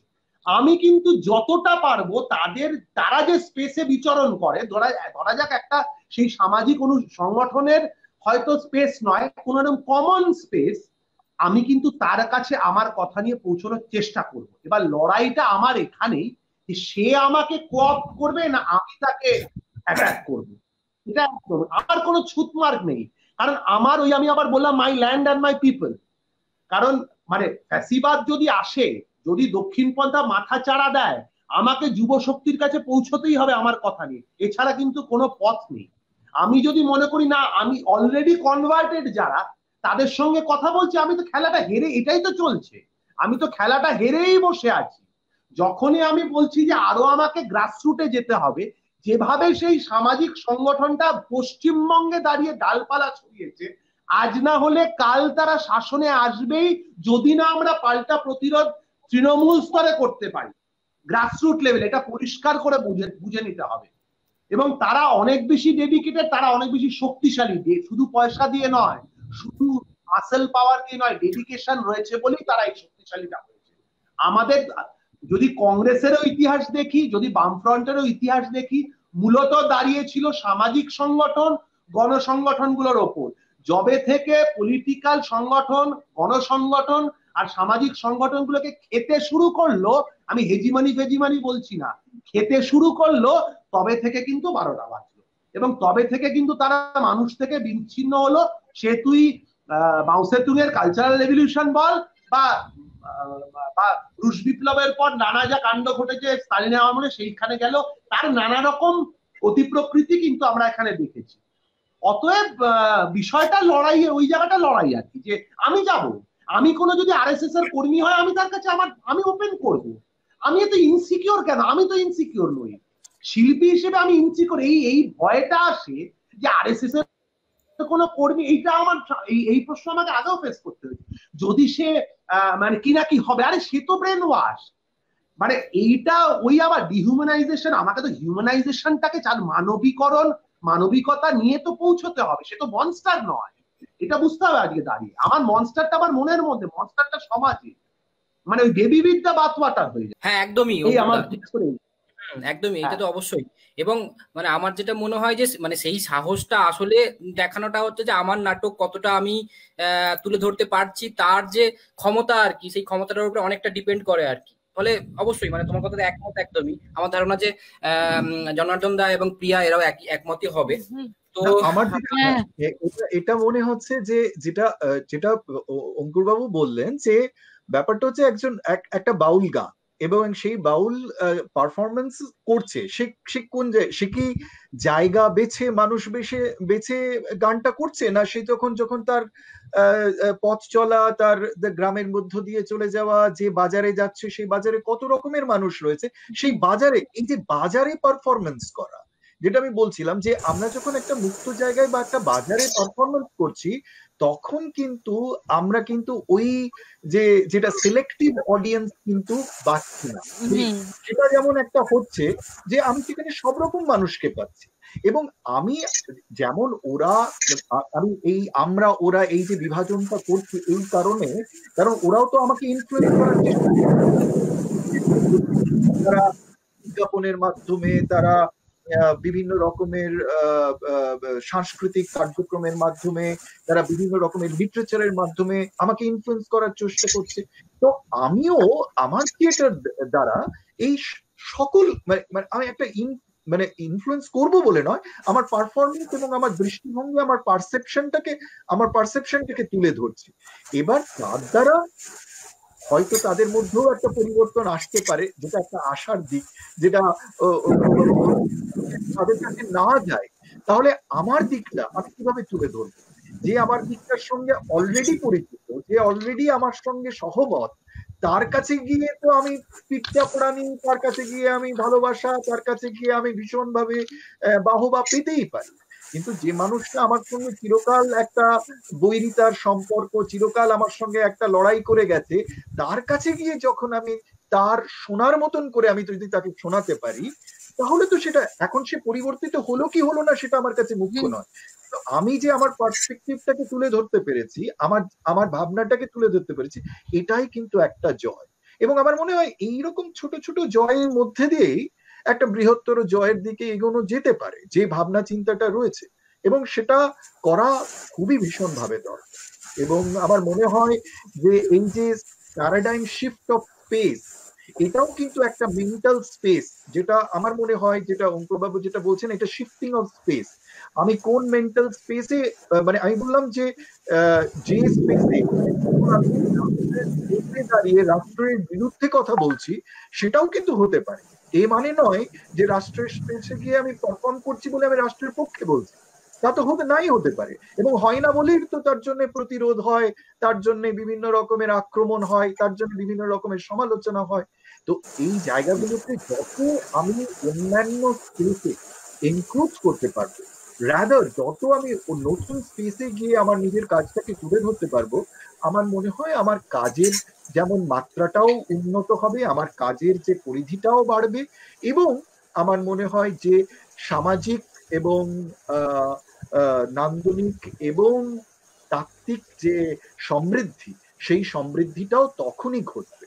আর ওই কূপমণ্ডুকতা হয়ে ব্যাঙের মতন আমার এটাই রাজ্য আর আমি এখানেই করব, আমার এই মানুষগুলো বাছাই মানুষ, আমি এদেরকে, যার জন্য কি হয়েছে, এই যে কথা বললো, বিশেষ করে আমার এটাও বলার দরকার যে আমাদের এই প্র্যাকটিস, এই যে মানে নিজেকে আলাদা করে নেওয়া এবং আলাদা করে এই ছোট গোষ্ঠীর মধ্যে কাজ করতে গিয়ে কিন্তু আমরা ক্ষুদ্র থেকে ক্ষুদ্রতর হয়ে যাচ্ছি এবং আগামী দিনে মিলিয়ে যাওয়ার সম্ভাবনা বেশি, মানে একদম না থাকার সম্ভাবনাও রয়েছে। আমার মনে হয় আবার পুনর্মূল্যায়ন দরকার। একটা কথা আমার খুবই ভালো লেগেছে এবং এটা আমিও বিশ্বাস করি যে বিভিন্ন সময় আমরা ভেবেছি যে ভারতবর্ষের, আমি স্বামী বিবেকানন্দর কথা বলি, চৈতন্যের কথা বলি, কবিরের কথা বলি, রবিদাসের কথা বলি, দেখব যে তারা কিন্তু বিভিন্ন রকমের এই মুভমেন্ট, বিভিন্ন রকমের যে রেভলিউশন হয়ে গেছে, সেই পিপলস রেভলিউশন, এগুলো এক এক ধরনের পিপলস রেভলিউশন, কিন্তু তার মূল্যায়ন ভীষণভাবে সংকীর্ণভাবে হওয়ার জন্য আমরা কিন্তু সঠিক মুভমেন্টটাকে বিচার করতে পারিনি। এই সব ক্ষেত্রে আমার মনে হয় পুনর্মূল্যায়নের প্রয়োজন রয়েছে এবং এই যে বিশ্বাস, মানুষের যে সাধারণ মানুষের যে বিশ্বাস, সেগুলোকে দুচ্ছাই বলে ছেড়ে দিলে চলবে না। সেটা একটা নতুন করে মূল্যায়নের প্রয়োজন, নতুন দৃষ্টিভঙ্গি দিয়ে তাকে আবার দেখার প্রয়োজন। এই যে shift in mental space, paradigm shift in mental স্পেসও কিন্তু দরকার। শুধু ফিজিক্যাল স্পেসে শিফট করলেও হবে না, একটা মেন্টাল স্পেসেও কিন্তু শিফটের প্রয়োজনীয়তা রয়েছে, আমার সেটা মনে হয় এবং আমি উপস্থিত সকলের সঙ্গে এই বিষয়ে একমত। আমি দুঃখিত, আজকে আমার এই ভার্চুয়াল স্পেসটা ভীষণভাবে আমার যন্ত্রণার কারণ হয়ে গেছে। ঠিক না, আজকে বারংবারই আর কি ভার্চুয়াল কানেকশনটা সমস্যা করছে এই মারাত্মক বৃষ্টি এবং বিদ্যুৎ চমকানোর জন্য। এই টেকনিক্যাল সমস্যাগুলো কম বেশি থাকবে, এটাই ভার্চুয়ালিটির হয়তো সমস্যা, ভার্চুয়াল কথা বলার সমস্যা, যেটা আমরা আর কি কালিকলম ইজেল যেটা শুরু করেছিলাম 2017 সালে, যে আমরা একসঙ্গে গোল হয়ে বসে কথা বলা, এবং এটা আমরা সীমানাবিহীন আলাপচারিতা হিসেবে শুরু করেছিলাম 2017-তে। তো সেটার একটা আলাদা তাৎপর্য রয়েছে, কিন্তু এই কঠিন সময় দাঁড়িয়ে এই ভার্চুয়াল লাইভ ছাড়া হয়তো আমাদের কাছে আর কিছু সুযোগ নেই কথা বলার, আমাদের এই মতের আদান প্রদান করার। তো আমরা আসলে একদম শেষে পৌঁছে গেছি, মানে আর মানে সময়, সত্যি বলতে আমরা যতটা সময় ভেবেছিলাম যে সময়ের মধ্যে আমরা সীমিত রাখবো, আসলে এখন অব্দি সবচেয়ে দীর্ঘতম কথা লাভ, এবং যথেষ্ট পরিমাণে যে বিষয়গুলো উঠে আসা প্রয়োজন অনেকটা উঠে এসছে, অনেক কিছু বাকি রয়ে গেছে। কারণ কমেন্ট সেকশনে যদি আমরা দেখি, প্রচুর লোক অনেক কিছু মতামত দিয়েছেন, অনেক কিছু জানতে চেয়েছেন, কিন্তু সব কমেন্টটা হয়তো আজকে একদিনে পৌঁছানো সম্ভব নয়। আমরা আশা করব যদি অন্যভাবে আবার কোনোদিন কথা বলা সম্ভব হয়, আমরা এই বিষয়টাকে নিয়ে আবার কোনোভাবে ভেঙে চুরে কথা বলতে পারি। কিন্তু আমাদের এই মাসে, যেটা আমি শুরুতেই বললাম, যে কালিকলম ইজেল এই মাসটাকে বাদল সরকারের জন্মদিনকে উদযাপন করছে। তো এই উদযাপনে আজকে সূত্রপাত হলো এই কথোপকথনের মধ্যে দিয়ে। আগামীতেও আমাদের কথোপকথন চলতে থাকবে, এবং সেই কথোপকথনের মধ্যে রয়েছে আগামী বুধবার, যেদিন বাদল সরকারের জন্মদিন, সেদিন আমাদের কথাবার্তা আছে, এবং সেদিনের আমাদের আলোচনার বিষয় হলো যে থার্ড থিয়েটার আদৌ দর্শন নাকি নতুন আঙ্গিকে বিনোদন। 15 তারিখে এই বিষয়ে কথা বলবেন সুবোধ পট্টনায়ক, অযোধ্য দাস এবং তীর্থঙ্কর চন্দ। আমি একটু শেষ করে নিই এই বিষয়টা। হ্যাঁ, হ্যাঁ,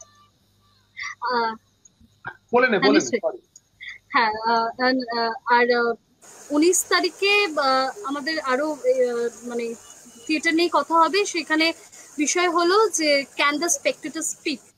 তো এই দুটো বিষয় নিয়ে আগামী 15-19 তারিখে 7টা থেকে একইভাবে আমাদের আলোচনা হবে। হ্যাঁ অঙ্কিতা, বলো।